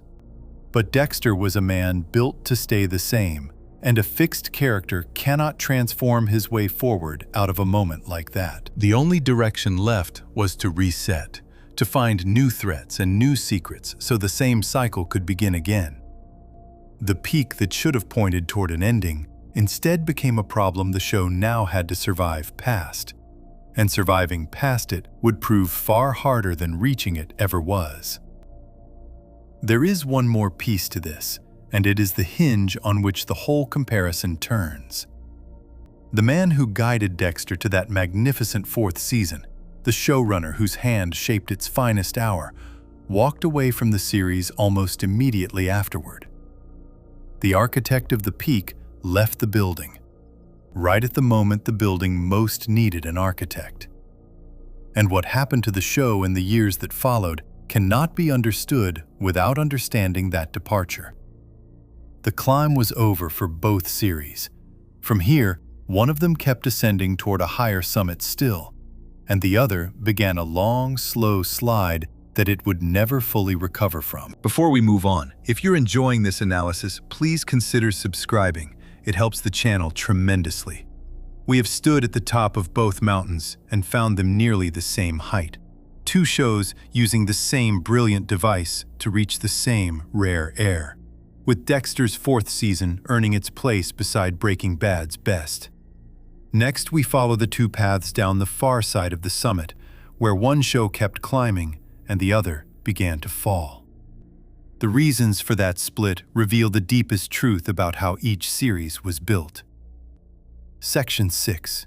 The Divergence. From the same great height, the 2 shows started down 2 completely different paths, and within a few years, the distance between them had grown so wide that they no longer seemed to belong to the same conversation at all. The strange part is that the gap did not open because one show was suddenly written by lesser hands while the other was blessed with genius. The gap opened because of choices, some of them about people, and some of them buried deep in the design. And those choices began to compound the moment each series passed its summit. One show found a higher mountain waiting and started climbing again. The other reached the top, looked around, and discovered there was nowhere honest left to go. The first crack in Dexter was a quiet one, and it happened off-screen. The showrunner who had guided the series to its magnificent 4th season, the man whose instincts had shaped its finest hour, departed the show almost immediately after that peak. Leadership of a long-running drama is not a small thing. A showrunner sets the tone, guards the logic of the characters, decides which ideas are worth chasing and which should be quietly killed in the writer's room. Losing that guiding hand at the exact moment a series has set itself an impossible follow-up is a serious wound. And Dexter took that wound right when it could least afford to. The seasons that followed passed through other hands, and by the time the show reached its final stretch, it was being run by a different showrunner entirely. one whose name would later become attached to the ending almost everyone wishes had gone another way. The fifth season did its best to manage the aftermath of the great tragedy. Reeling from the murder of his wife, Dexter falls in with a woman who survived a campaign of horrific abuse, and together they hunt down the men responsible. The season is watchable, and at moments genuinely affecting. But a careful viewer can already feel the engine beginning to repeat itself. Once again, Dexter takes on a damaged partner and tries to share his secret world with them, the same basic shape the show had already used with his own brother in the first season and with the prosecutor in the third. The pattern was becoming visible. The show was reaching for the same kinds of stories because, with a fixed central character, those were the only kinds of stories the premise could easily produce. The sixth season is where the strain became impossible to ignore.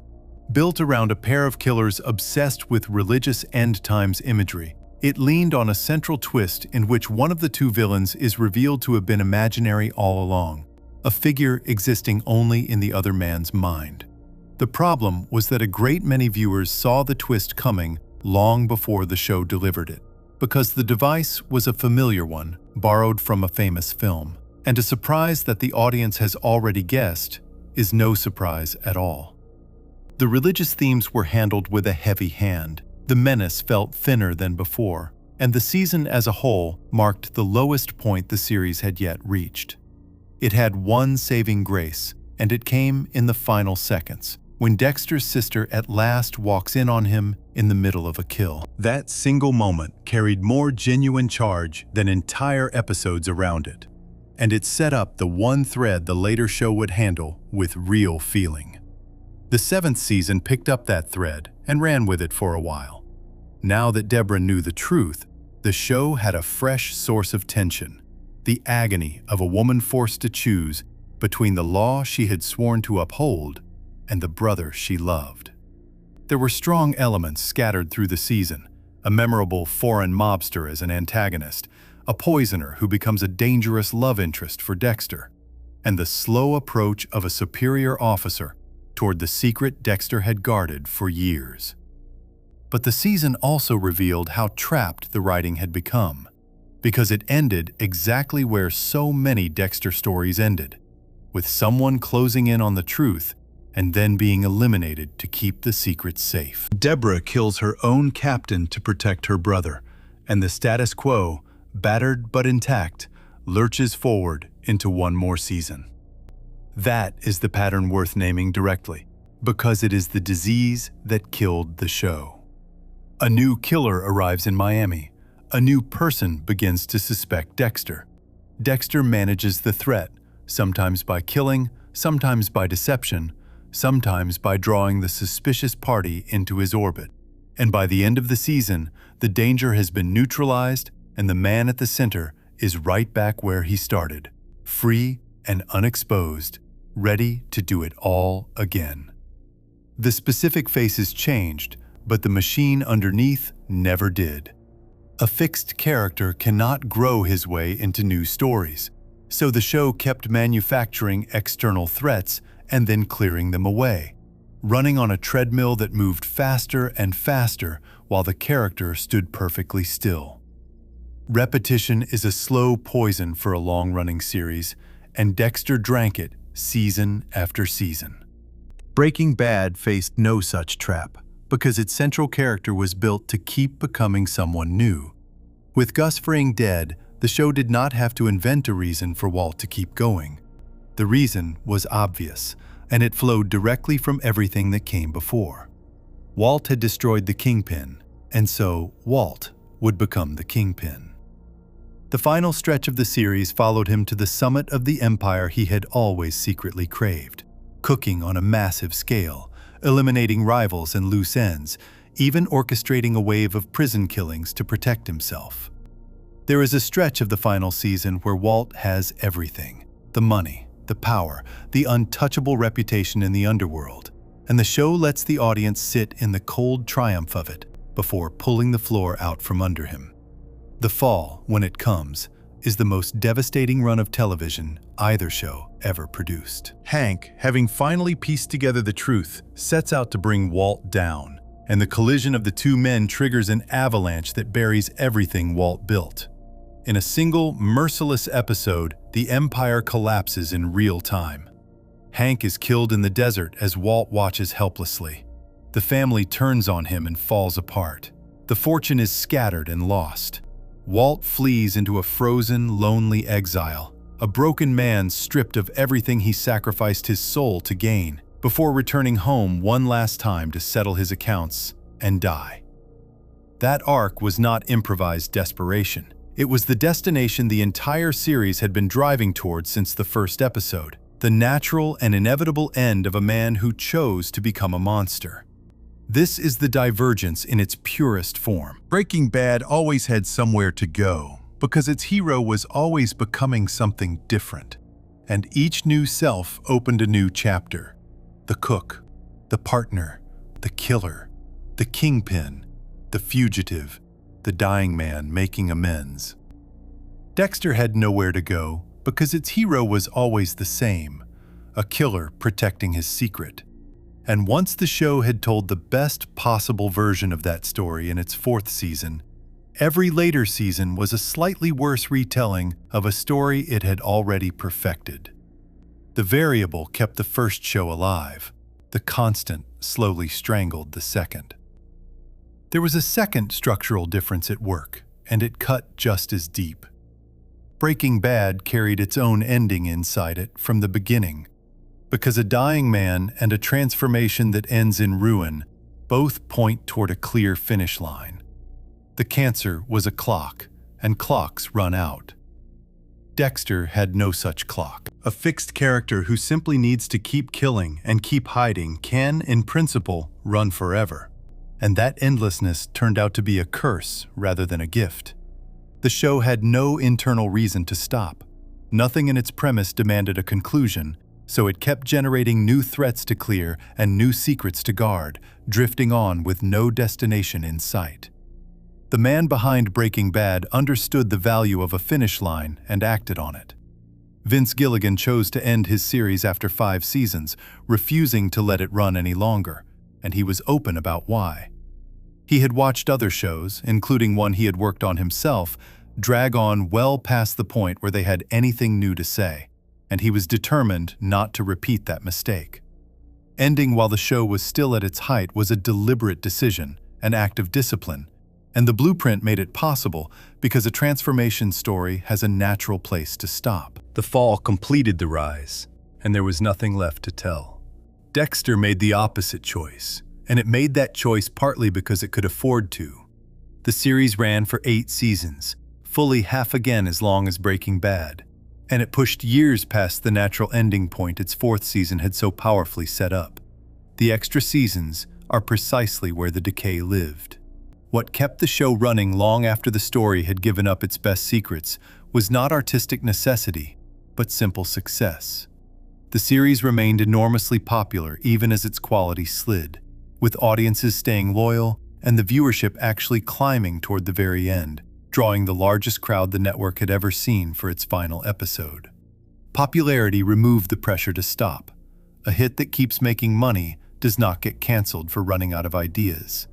And so Dexter kept going long past the point where it had anything left worth saying.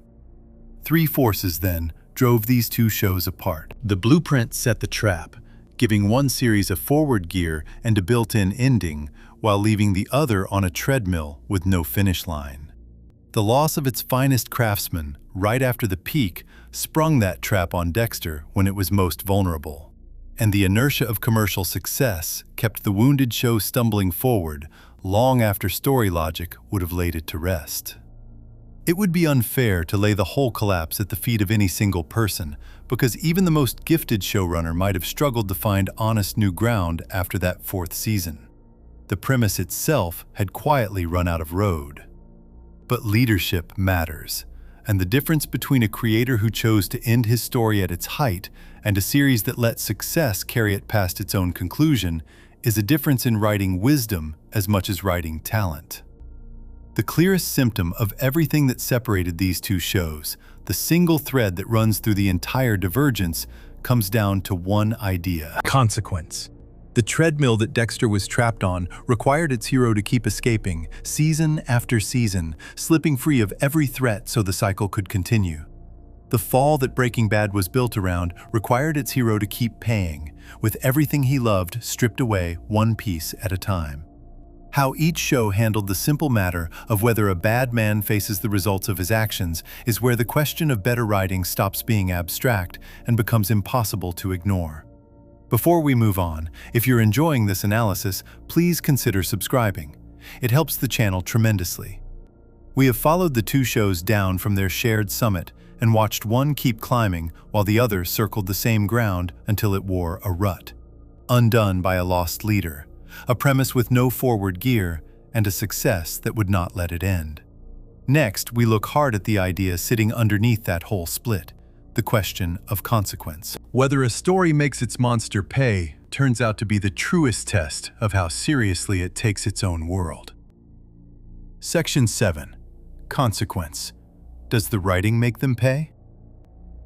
Of all the questions a person can ask about a story built around a bad man, one cuts deeper than the rest. Does he pay? Everything else, the cleverness of the plotting, the quality of the acting, the beauty of a single shot, sits on top of that one foundation. Consequence is the gravity of a fictional world. It is the force that tells the audience whether anything they are watching actually matters, whether a choice carries weight or simply floats free of any cost. A story can be exciting without it, for a while, but it cannot be serious without it. And when the central figure spends years doing terrible things, the way the writing handles the bill for those things becomes the clearest measure of how honest the whole enterprise really is. A moral universe either keeps its books or it does not. In a story that keeps its books, every action sends out ripples, and sooner or later, those ripples come back to shore.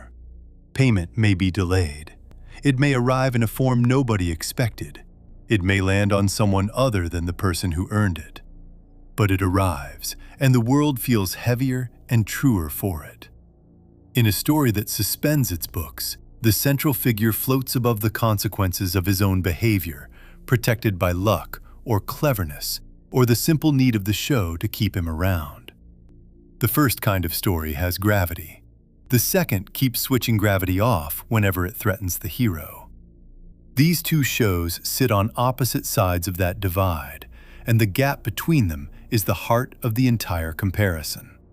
Breaking Bad was, from its first hour to its last, a moral machine. The man who created it has spoken often about the principle underneath the whole design: his belief that actions in this world should have consequences, that he could not bring himself to let his protagonists simply get away clean, the way some earlier antiheroes had. He built a universe that keeps perfect accounts, where every choice Walt makes is quietly written down somewhere, and the total is always growing. The genius is that the payments rarely come when or how the audience expects. The show lets time pass, lets Walt think he has gotten away with something, and then collects the debt from an unexpected direction with devastating force.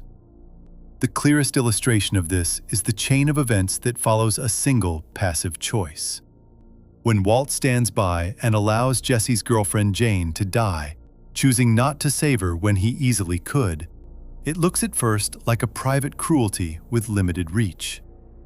The show then follows the ripple outward in a way that is almost biblical in scale. Jane's father, an air traffic controller, is so shattered by grief that he makes a fatal error at work, and two planes collide in the sky over the city.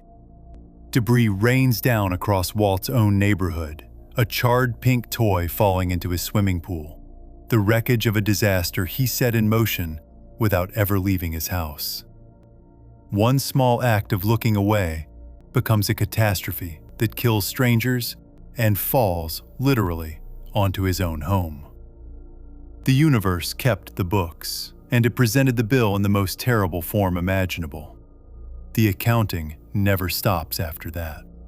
The child he poisons to manipulate Jesse becomes part of the rot that eventually turns Jesse against him and helps bring him down. The empire he builds cost him the brother-in-law he respected, killed in the desert because of the world Walt created. His son comes to despise him so completely that the boy phones the authorities on his own father and refuses to touch a single dollar of the money. His wife ends up holding a knife against him in their own kitchen.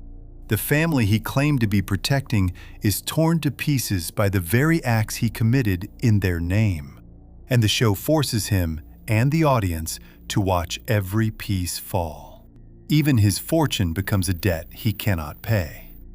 By the end, Walt has more money than he ever dreamed of, and no clean way to give it to the people he wanted it for, because his son will not take anything from him, and the law is watching every account. His final scheme is a humiliating workaround, frightening his old wealthy colleagues into laundering the money to his children through a trust, so that the gift will not appear to come from him at all. The man who destroyed his soul to provide for his family cannot even hand them the proceeds without disguising himself out of the transaction entirely. The money, the whole reason he gave for everything, turns to ash in his hands. And then Walt himself pays the last installment. He dies in the finale, gunned down in the kind of laboratory he loved, the police closing in, alone in every way that matters, even if he has engineered one final settling of scores. The show gives him a sliver of agency at the end, but only after it has stripped him of his family, his reputation, his freedom, and his future. His victory, such as it is soaked through with loss. The bill came due in full, and the show made certain that nothing Walt valued survived the reckoning. It is worth being honest about something here, because the easy version of this argument overstates it. For much of the run, the consequences in Breaking Bad fell on people around Walt rather than on Walt directly. He was maddeningly skilled at surviving, slipping out of traps, watching others absorb the damage his choices caused. So what truly separates this show from the other is not that Walt suffered every blow personally. It is that the writing always kept the bill visible and always laid it at Walt's feet. The audience could see the debt accumulating in real time, could feel its weight, and knew with growing dread that it would eventually have to be settled. Cause led to effect on screen, openly, and the question was never whether the reckoning would come, only when and how cruel it would be. Dexter operated on the opposite principle, and the contrast is stark. Across 8 seasons, Dexter Morgan kills a great many people, a count that climbs steadily into the dozens and well beyond. And in all that time, he is never caught, never tried, never punished by the law in any meaningful way. The justice system, which spends the entire series stumbling around in the dark, never once closes its hand on him. He commits more murders than the worst criminals he hunts, and he walks free through every single season, returning each year to his job, his apartment, his routine, untouched. For a show ostensibly about a killer, it is remarkable how completely that killer is shielded from any institutional consequence. The shielding is not an accident, and the show is clever about how it manages it. Dexter works inside the very police department investigating his crimes, as a blood analyst, which gives him access to evidence and an ability to steer attention away from himself that no ordinary killer would have. More importantly, every time the law genuinely threatens to reach him, the writing engineers an escape. When a fellow officer uncovers the truth, that officer is framed for Dexter's own crimes and killed before he can speak. When a superior reopens an old case and begins to close in, she is shot dead to keep the secret. The pattern is relentless. Anyone who gets close enough to bring Dexter to account is removed, and the path back to safety is cleared so the cycle can continue. This does not mean the show was free of consequence altogether, and it would be unfair to pretend otherwise. Dexter suffers real and terrible losses across the series. His wife is murdered, leaving him with the wreckage of the ordinary life he tried to build. His beloved sister is corrupted by her knowledge of him, driven to kill and then consumed by guilt. And her destruction is one of the saddest threads in the whole run. These blows are genuine, and at their best, they are deeply affecting. A viewer could reasonably argue that Dexter pays a heavy emotional price even if he never pays a legal one, and that this is simply a different kind of consequence rather than the absence of any. The trouble is that these consequences, real as they are, do not function the way Walt's do, and the difference is structural. They punish Dexter with grief while leaving him completely free, and the show consistently frames them as tragedies that happen to him rather than debts that he owes. His wife's murder is presented as a wound inflicted by an outside monster, not as the natural result of the danger Dexter himself invites into every life he touches. The emotional damage lands, but it does not threaten his liberty, his cover, or his ability to keep doing exactly what he has always done. Worse still, the show is forced to keep resetting his emotional state, because a man permanently broken by grief cannot go on being the functional killer the premise requires. So he mourns, and then he stabilizes. He is haunted, and then he is fine. Even the suffering gets contained, smoothed over, walked back to a baseline, because the show cannot afford to let any consequence change him for good. The reason for all of this traces straight back to the blueprint. A character built to keep going cannot be allowed to truly pay, because real payment, getting caught, facing trial, dying, accepting the end, would terminate the very premise the show depends on. So the writing had no choice but to defer consequence forever, displacing it onto the people around Dexter and dressing it up as fate rather than fault. The constant character that made the early seasons tense became, in the matter of consequence, a cage. Walt could pay because Walt was built to fall. Dexter could not pay because Dexter was built to survive. And a protagonist built to survive is a protagonist the writing must keep rescuing. That rescue carries a hidden dramatic price, and it is the price that ultimately hollowed out the later seasons. A character who cannot lose has no real stakes, and stakes are the engine that makes drama tense. The final stretch of Breaking Bad is almost unbearable to watch precisely because the audience can feel the bill coming, can see the accounts about to balance, and dreads the form the payment will take. The later seasons of Dexter feel weightless by comparison, because the audience already knows how every threat resolves. Someone will get close. Dexter will slip away. The slate will be wiped clean for next year. Once a viewer learns that the hero is structurally immune, the suspense weeks out of every confrontation, no matter how loudly the music swells. So this is where the question of better writing stops being a matter of taste and becomes something closer to a structural fact. One show built a world with gravity, where actions had weight, and the central figure was made to carry the full cost of his choices, even when the cost arrived sideways and years late. The other built a world where the central figure floated above his own deeds, protected by the writers because the show could not exist without him, and where consequence was perpetually promised and perpetually withheld. A story that makes its monster pay is taking its own moral universe seriously. A story that keeps finding ways to spare its monster is, in the end, refusing to. Nowhere does this single difference show itself more nakedly than in how the two series chose to end. An ending is the final accounting, the last chance a show has to either honor everything it built or betray it.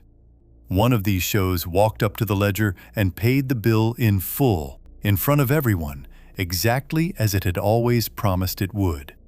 The other reached the ledger, looked at the number it owed, and tried to tear the page out. The two finales, airing within a single week of each other in the autumn of 2013, are where the entire comparison comes to its point. Before we move on, if you're enjoying this analysis, please consider subscribing. It helps the channel tremendously. We have weighed the matter of consequence and found one show that kept its books with terrible honesty, and one that kept rescuing its hero from the cost of his own crimes, draining the tension out of its later years. Next, we arrive at the two endings, aired just days apart, where these opposite philosophies finally stood fully revealed. An ending is the last promise a story makes, and these two shows kept their promises in completely different ways. Section 8.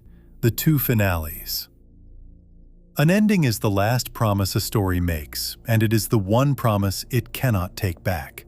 Everything a show has built across its run, every theme it raised, every character it shaped, every debt it allowed to accumulate, all of it comes due in the final hour.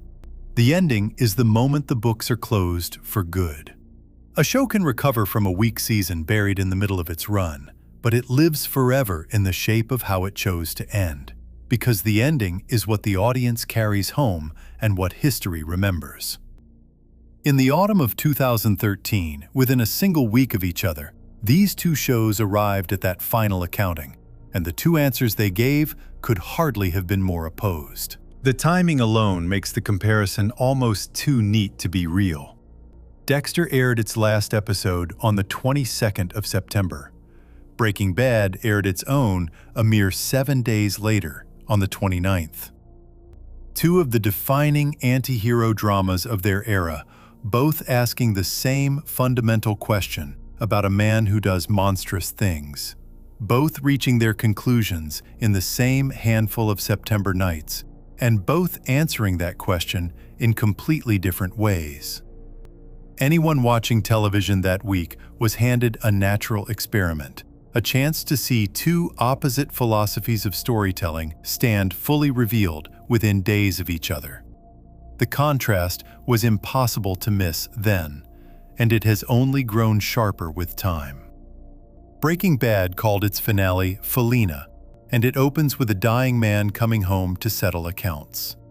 Walt, wasted by cancer and worn down by months of frozen exile, slips back into Albuquerque with nothing left to lose and a short list of things to finish. The episode is structured as a series of final settlements, each one closing a thread the series had left dangling. He corners his wealthy former colleagues and frightens them into channeling his fortune to his children through a trust, the only way left for the money to reach them. He visits the wife he ruined and, for the first time, tells her the truth, dropping the long lie about doing it all for the family and admitting that he did it for himself, because he liked it, because it made him feel alive. He hands her away to bargain with the authorities. He looks at his infant daughter one last time and watches his son from a distance, knowing the boy will never forgive him. Then comes the reckoning. Walt poisons the woman who took over his operation, lacing her tea with the ricin he had carried for so long. He returns to the compound of the men who killed Hank and enslaved Jesse, and using a machine gun rigged to fire from the trunk of his car, he cuts down the entire gang. He frees Jesse, who has spent the final stretch of the series chained and broken, and when Jesse is handed the chance to kill the man who destroyed his life, he refuses, choosing instead to drive away into the night, free at last. That refusal is its own quiet act of grace, a sign that one soul made it out of this story intact. Walt, struck by a ricocheting bullet from his own weapon, walks slowly through an empty meth lab, running his hand across the equipment that gave his life its terrible meaning, and dies there as the police arrive, a rueful old song playing him out. The finale works because it keeps every promise the show ever made.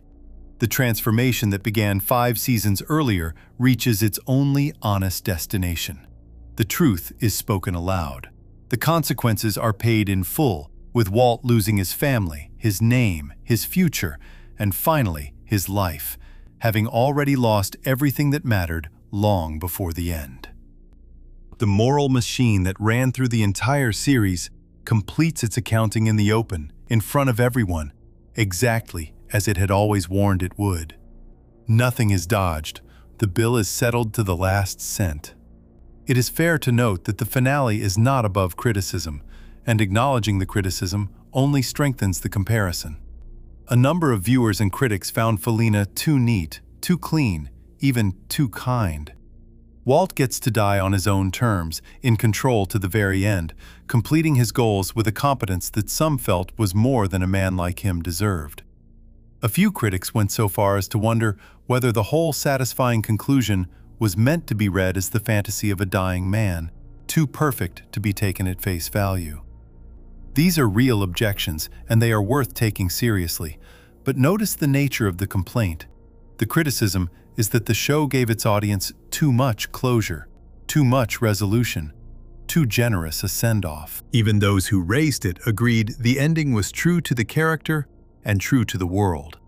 The flaw, if it is one, is a flaw of excess honesty rather than betrayal. The show paid the bill and was faulted only for paying it so completely. Dexter, 7 days earlier, reached the ledger and tried to tear the page out. Its final season had built toward a confrontation with a new killer, and in the closing hour, that killer shoots Deborah, the sister who had been the show's beating heart. A complication during surgery leaves her with no hope of recovery, suspended in a state from which she will never return. Dexter, in a now familiar move, kills the man responsible and walks free once again. One more escape on a pile of escapes stretching back 8 years. A hurricane closes in on Miami. Dexter sends his young son and his fugitive partner abroad to safety, severing himself from the family he had spent years trying to build. What follows are the two choices that turn the finale into a punchline. Dexter goes to the hospital, disconnects his sister's life support, and carries her body out to his boat, where he lowers her into the same ocean that had served for years as the dumping ground for his victims. Then he points the boat directly into the eye of the hurricane, apparently intending to die in the storm. His vessel is later found destroyed, and for a moment it seems the series has chosen to end its protagonist's life. But the episode is not finished. In a final epilogue, far from Miami, in a cold and remote stretch of forest, a bearded man drives a logging truck through the rain, returns to a small bare cabin, sits down at a table, and lifts his eyes to the camera. Dexter is alive. He has faked his death and chosen a life of total isolation as a lumberjack, having abandoned his innocent son to be raised by someone else. That last image, the brooding man in the flannel staring out from his self-made exile, became one of the most mocked final shots in the history of television. The finale fails, and it fails twice over. As a matter of accountability, it gives the audience nothing. Dexter does not die. He is not caught. He faces no justice for the dozens upon dozens of lives he ended. He simply vanishes into the woods, free and breathing, having slipped the law one final time. After 8 seasons of a man escaping consequence, the ending offered the ultimate escape, dressed up as tragedy. And as a matter of character, it is just as broken. The Dexter of the later seasons had been slowly reaching towards something like humanity, toward fatherhood and connection, and a life that meant something beyond killing. The finale throws all of that away, having him abandon his child and retreat into hollow solitude, undoing years of development in a single bleak gesture. The ending betrayed the genre by refusing the reckoning, and it betrayed the show by discarding its own hard-won growth. There is a defense of the ending worth hearing, because some viewers have made it sincerely. In this reading, Dexter's exile is a form of self-imposed punishment, his solitude a kind of penance, the loneliness of the cabin standing in for the prison he believes he deserves. He removes himself from everyone he could hurt and chooses to live with nothing as atonement for everything. It is a thoughtful interpretation, and it is not absurd. But it does not survive close contact with the rest of the story. Penance that a character grants himself on his own terms while remaining alive and free and unpunished by any outside force reads less like justice and more like evasion wearing the costume of suffering. He chooses his own sentence, and the sentence conveniently leaves him drawing breath in the open air, while an innocent child grows up fatherless because of his decision. Dramatically, an ambiguous self-exile delivers none of the catharsis an ending of this scale demands. The story does not impose a cost on him. He selects a comfortable version of guilt and calls it an ending. The strongest evidence against the finale is that the people who made it could not defend it either. In the years since, a senior network executive openly admitted they did not do the ending justice. The lead actor himself has spoken about his own dissatisfaction with where the show left his character. And the showrunner who had guided Dexter to its great fourth season, the one who left before the decline, has said for years that he would have ended the series in an entirely different way, with Dexter finally facing execution for his crimes, made at last to answer for what he had done. That version, the one that never happened, points straight at what the actual finale lacked. It would have delivered the accountability the show spent 8 years avoiding. The ending it chose instead avoided it one final time. This is the deepest truth about the Lumberjack ending, and it is why the finale cannot be understood in isolation. It was the natural terminus of a show that had spent years unable to make its hero pay. When a series never builds the machinery for accountability, when it spends 4 seasons rescuing its protagonist from every consequence and resetting him to safety, it arrives at its finale with no tools to deliver a reckoning, because it never made any. So the ending reached for a bleak and ambiguous image in place of an earned conclusion, because an earned conclusion was no longer available to it. The bill for the whole long habit of letting Dexter escape came due in the one place it could not be dodged, the final hour, and the show simply had nothing left to pay with. Set the two finales side by side, and the entire comparison comes to its point. One show walked up to the ledger and paid every debt in full, in public, and was criticized only for paying so cleanly that its monster got a dignified death. The other reached the ledger, saw the impossible total it owed after years of avoidance, and tried to erase the page, leaving its monster alive and unpunished in a cabin in the woods. The endings were not random. They were the two philosophies of these shows made fully visible: the moral machine completing its work and the consequence avoidance machine reaching its absurd and disappointing end. An ending exposes everything, and these two exposed exactly what each series had always been underneath. The story did not stop in September of 2013, though, for either show. In the years that followed, both were revived, expanded, and continued in ways their creators never originally planned. And what each franchise did with its second life turns out to reveal something even deeper about which one got its ending right the first time.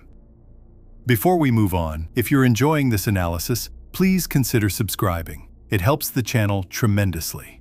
We have stood at both endings, 1 week apart, and watched a finale that paid every debt in full, beside a finale that tried to escape the bill one last time and became a lesson in how not to close a story.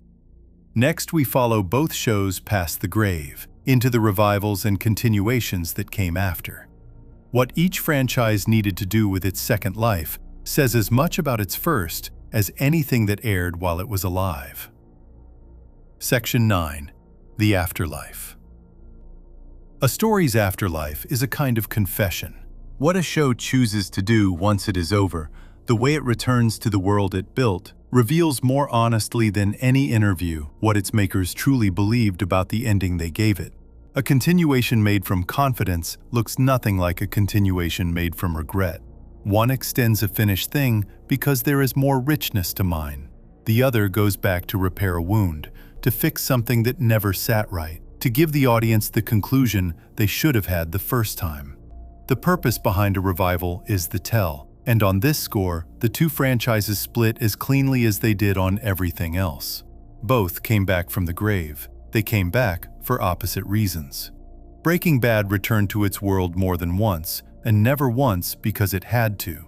The first return came in 2019, 6 years after the finale, in the form of a film centered on Jesse Pinkman. Written and directed by the show's creator, it picked up in the very moment the series had left Jesse, fleeing the compound where he had been held captive, and followed him forward into whatever life he could build from the wreckage. The film gave a beloved character the closure the finale had only sketched, tracing his escape to its quiet, hard-won end. It answered a lingering question: without disturbing a single thing the original had settled. That is the crucial quality of the film. It was additive, not corrective. It did not exist to fix a broken ending because the ending was not broken. Felina had paid every debt and closed every essential account, and so the film was free to simply deepen one thread that still had life in it. It came from a place of strength, an artist returning to a complete and satisfying story to find one more piece worth telling, rather than a creator hauling a damaged story back to the operating table. The audience received it as a gift rather than an apology. The larger return was the prequel and sequel series built around the lawyer Saul Goodman, which ran for 6 seasons and became, in the eyes of many critics, every bit the equal of the show that spawned it, and in some respects, its superior. Created by the original showrunner alongside a longtime collaborator, it traced the slow moral decline of a small-time hustler named Jimmy into the cynical criminal lawyer of the parent show, while weaving in the cartel, the fixer Mike, the kingpin Gus, and an entirely new character who became one of the most beloved figures the franchise ever produced. The series was richer, slower, and stranger than anyone expected a spin-off to be, and it gathered acclaim across its entire run.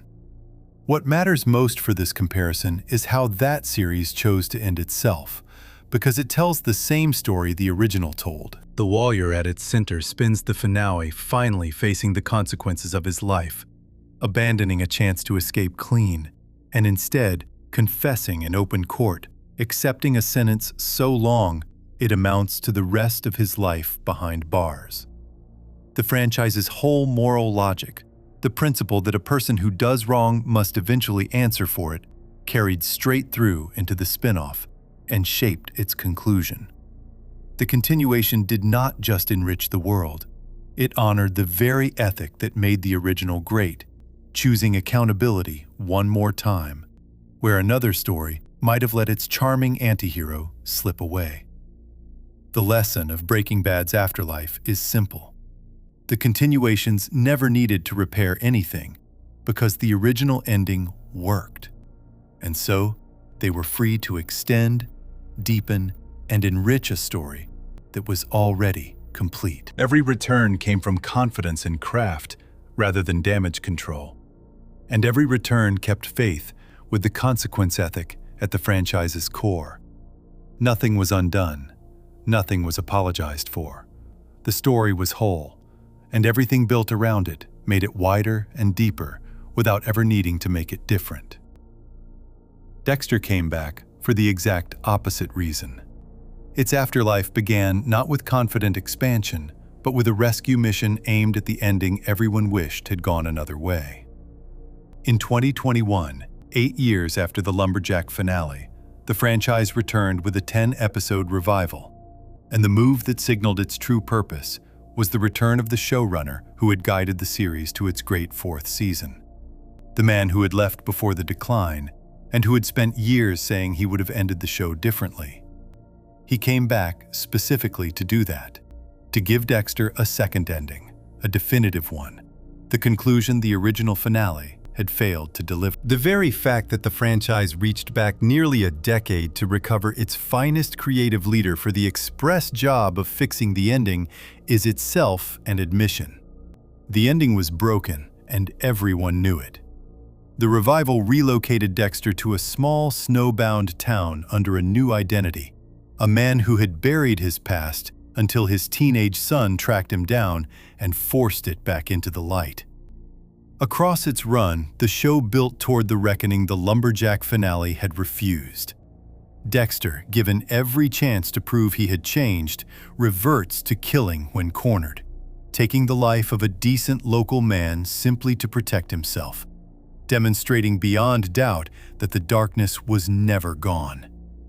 And in the final hour, his own son, having seen clearly what his father truly is, raises a weapon and kills him. The showrunner finally delivered the accountability he had always wanted.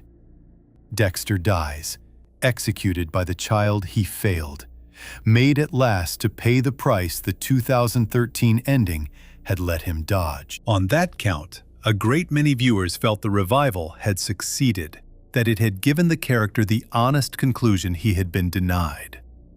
Sit with what that means, though. The revival existed to repair a broken ending, and a do-over is, by its nature, a confession that the first attempt failed. Breaking Bad never required one. Dexter required one so badly that an entire 10-episode series was built 8 years later around the single goal of getting the ending right. One franchise extended a story it was proud of. The other returned to amend a story it was ashamed of. That difference, the difference between addition and correction, is the whole tale of the two afterlives in a single line. And then, in a turn almost too fitting to believe, the franchise undid its own correction. After a short-lived prequel exploring Dexter's early years, narrated by the original star and following a younger version of the character, the franchise launched a new continuation in 2025 that brought back the original Dexter himself, played once more by the actor who had defined him. To do this, the series performed a quiet retcon. It revealed that Dexter had not actually died from his son's gunshot after all, that he had been rushed to a hospital and resuscitated, his heart restarted, his story resumed. The one consequence the franchise had finally managed to deliver, the death that gave the revival its meaning, was simply reversed. Dexter was alive again, free again, killing again, now in a new city. The great reckoning of the previous series wiped away with a few lines of dialogue. It would be unfair to dismiss this newest chapter, because by all accounts, it has been genuinely well made and warmly received, earning strong reviews, drawing a large and enthusiastic audience, and quickly securing a second season, planned to arrive around the franchise's 20th anniversary in the latter part of 2026. The franchise is creatively alive in a way few would have predicted after the Lumberjack ending. The new series is, by most measures, a success, but the word alive is exactly the point, and it carries a weight the makers may not have intended. Even after finally working up the nerve to kill its protagonist and make him answer for his crimes, the franchise could not let him stay dead, because the entire appeal of Dexter depends on his survival. A dead Dexter cannot keep killing, and a Dexter who cannot keep killing is a franchise with nothing left to sell.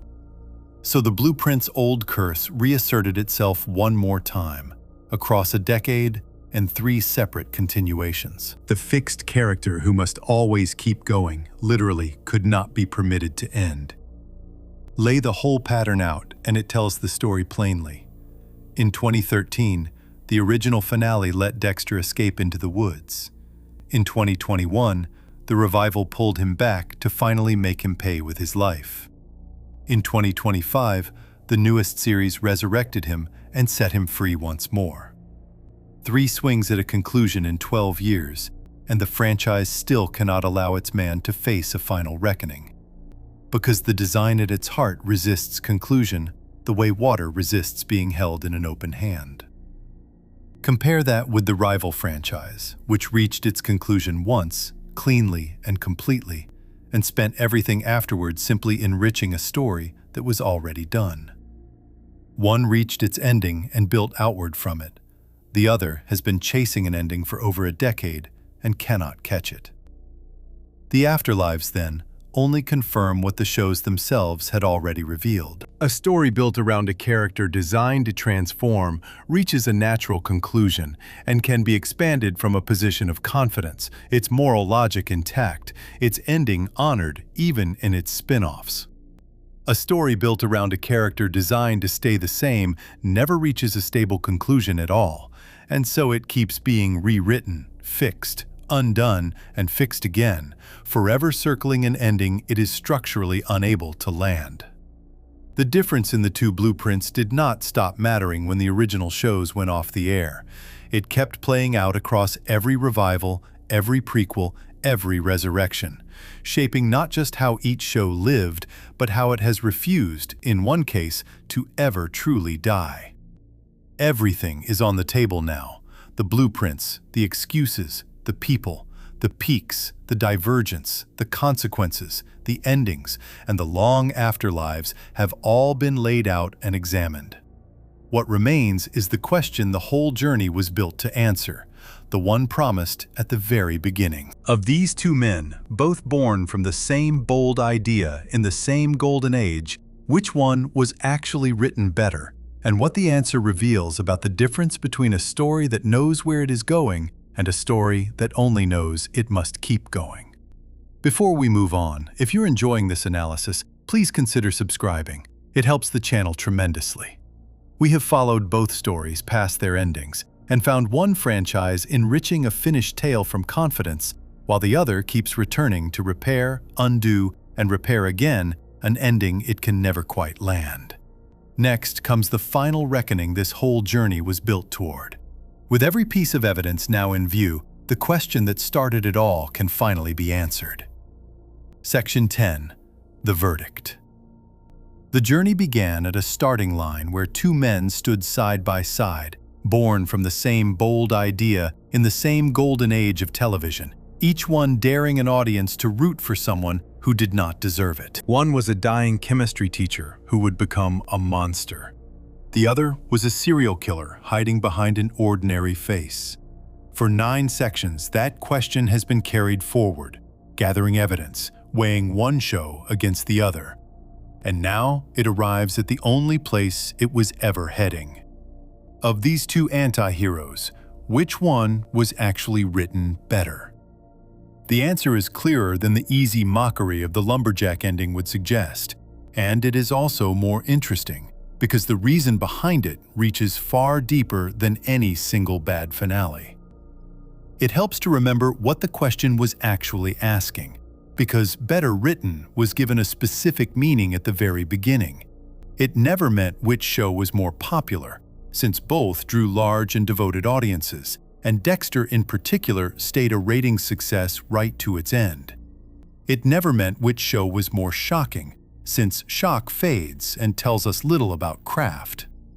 Better written meant something harder and more lasting. It meant which show understood its own central character most clearly.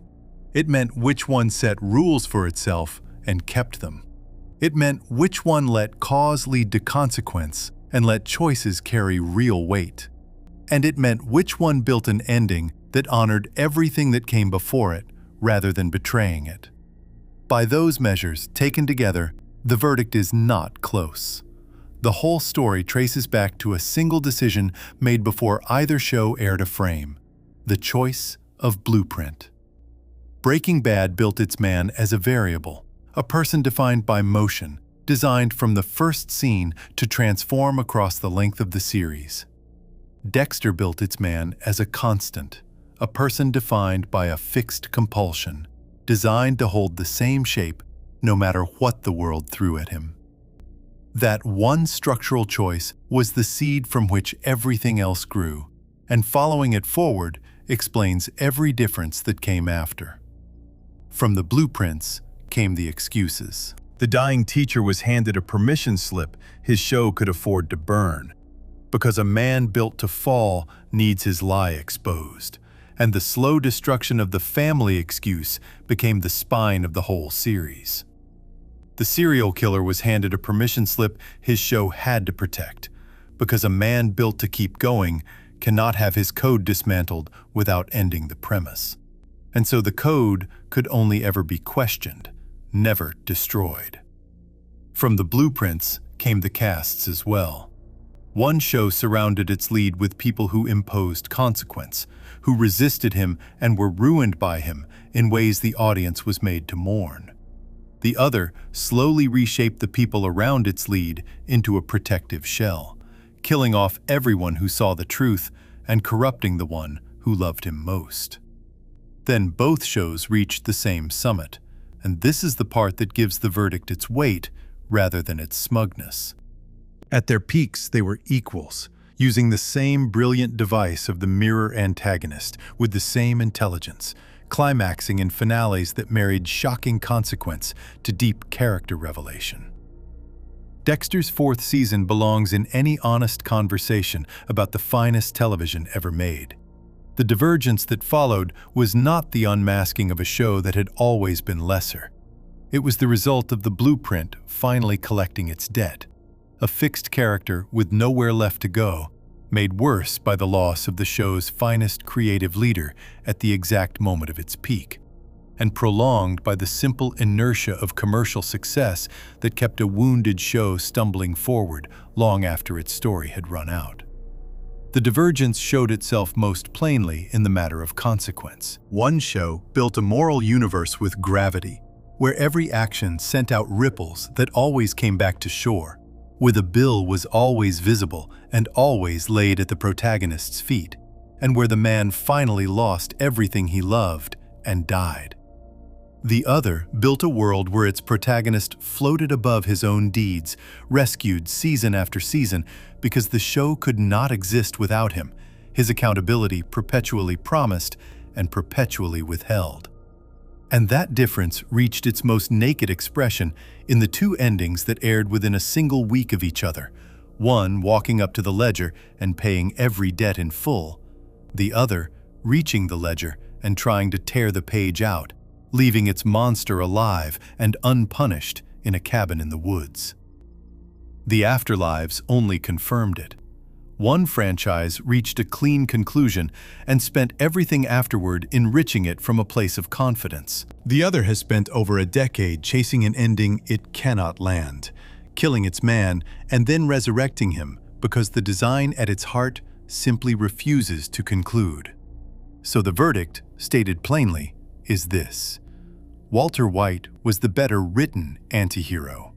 He was the product of a show that knew exactly where it was going, that held to its own internal logic with rigor, that made its man pay in full for everything he did, and that honored its character's journey all the way to its final breath. Across every measure that separates great writing from merely entertaining writing, his story holds together in a way Dexter's ultimately does not. The man built to fall fell completely, and the falling was the whole point, executed with a discipline that few shows before or since have matched. But the verdict comes with a qualification that is just as important as the verdict itself, because the easy version of this conclusion gets the reason wrong. Walter White was not the better written character because Dexter Morgan was a weak creation. The opposite is true. Dexter Morgan was, in some ways, the more daring conception of the two, a serial killer the audience was asked to love. A far harder trick to pull off than a sympathetic teacher turning bad, and for 4 seasons, the show pulled it off magnificently. The character was original, the performance extraordinary, the central premise more difficult to sustain than anything Breaking Bad attempted. The failure of Dexter was never a failure of imagination at the level of character. It was a failure of design at the level of structure. And the structure was set before a single episode was written. This is the fairest way to render the judgment. Breaking Bad was built to be able to end, and it ended. Dexter was built in a way that made a real ending nearly impossible, and so it never truly found one. The deeper culprit is the blueprint, not the talent of any individual writer, because even the finest writers in the world would have struggled to make an honest conclusion out of a character who could only survive by never concluding. The people who made Dexter were capable of greatness, and they proved it. They were working, in the end, against a design that fought conclusion the way a river fights a dam. The larger lesson sitting underneath all of this is one that reaches past these two shows entirely. A great character, by itself, is not enough. A great character needs a story that is willing to end him, and the willingness to end a beloved monster, to make the audience watch the man they rooted for lose everything and pay the final price, turns out to be one of the rarest and most valuable forms of discipline a writer can have. It is easy to create a fascinating villain. It is hard to destroy him on purpose, especially once the audience has fallen in love. The shows we remember as the best-written anti-hero dramas are almost always the ones whose makers had the nerve to finish what they started, to let the story conclude even when conclusion meant killing the goose that kept laying golden eggs. There is a useful distinction hiding in the difference between these two shows, the difference between a story and a situation. A story goes somewhere. It has a direction, a destination, and an end, and the meaning of it lives in how it arrives there. A situation simply persists. It places a character in an interesting predicament and then resets that predicament again and again, generating entertainment without ever building toward anything final. Breaking Bad was a story from its first frame, a man becoming something terrible and being destroyed by it. Dexter, after its magnificent fourth season, slowly became a situation, a fascinating man in a recurring danger that the show kept diffusing and restoring. Situations can be gripping for years. What they cannot do is conclude, and conclusion is where lasting meaning is made. That is what the long afterlives of the two franchises ultimately prove. One reached its ending once, cleanly and completely, and everything built around it since has been enrichment, a confident artist returning to a finished world. The other has thrown itself at an ending 3 separate times across 12 years, escaping, then dying, then rising again, still unable to let its man face a final reckoning. Because the whole appeal depends on his survival. A story that can end its monster, and a story that cannot, are two fundamentally different kinds of creation. And the difference is the clearest answer the comparison offers. Doing this analysis surfaced something genuinely surprising, and it was not the verdict, because the verdict was never really in doubt. The surprise was how good Dexter once was, and how its failure feels less like a joke than a quiet tragedy. It is tempting to treat the show as the loser of this matchup, the punchline beside the masterpiece, and to leave it there. But spending real time inside its best seasons reveals something sadder and more human than a simple failure. Here was a brilliant character, played by an actor at the height of his powers, trapped inside a design that could never set him free, doomed to keep escaping until the escaping itself became the thing that hollowed the show out. The lumberjack ending was not the work of people who did not care. It was the inevitable destination of a story that had been quietly forbidden by its own foundation from ever letting its hero arrive anywhere at all. And what lingers most after all of it is how rare Breaking Bad's particular courage truly was. The show took a man the audience had come to understand, perhaps even to love, and it refused to spare him a single ounce of the cost he had earned. It made everyone watch him admit the truth about himself, lose his family, lose his name, lose his life. And it did this without flinching and without apology. That refusal to grant mercy where mercy was not deserved is the whole of the answer to the question this video set out to ask. The better-written anti-hero was the one whose show was brave enough to finish him, and the lesser-written one was the one whose show, for all its early brilliance, never could. Two men arrived on television within 2 years of each other, asking the same impossible thing of everyone watching. They ended 1 week apart in the autumn of 2013, one with a reckoning paid in full, and one with a flight into the woods. And in the years since, one has rested as a completed masterpiece, while the other keeps being summoned back to chase a conclusion it cannot hold. The strange and lasting truth is that both shows, in their opposite fates, teach the exact same lesson about what a story owes the monster at its center. A monster is only as well written as the ending his story has the courage to give him. If you enjoyed this video, make sure to subscribe, and I'll see you in the next video.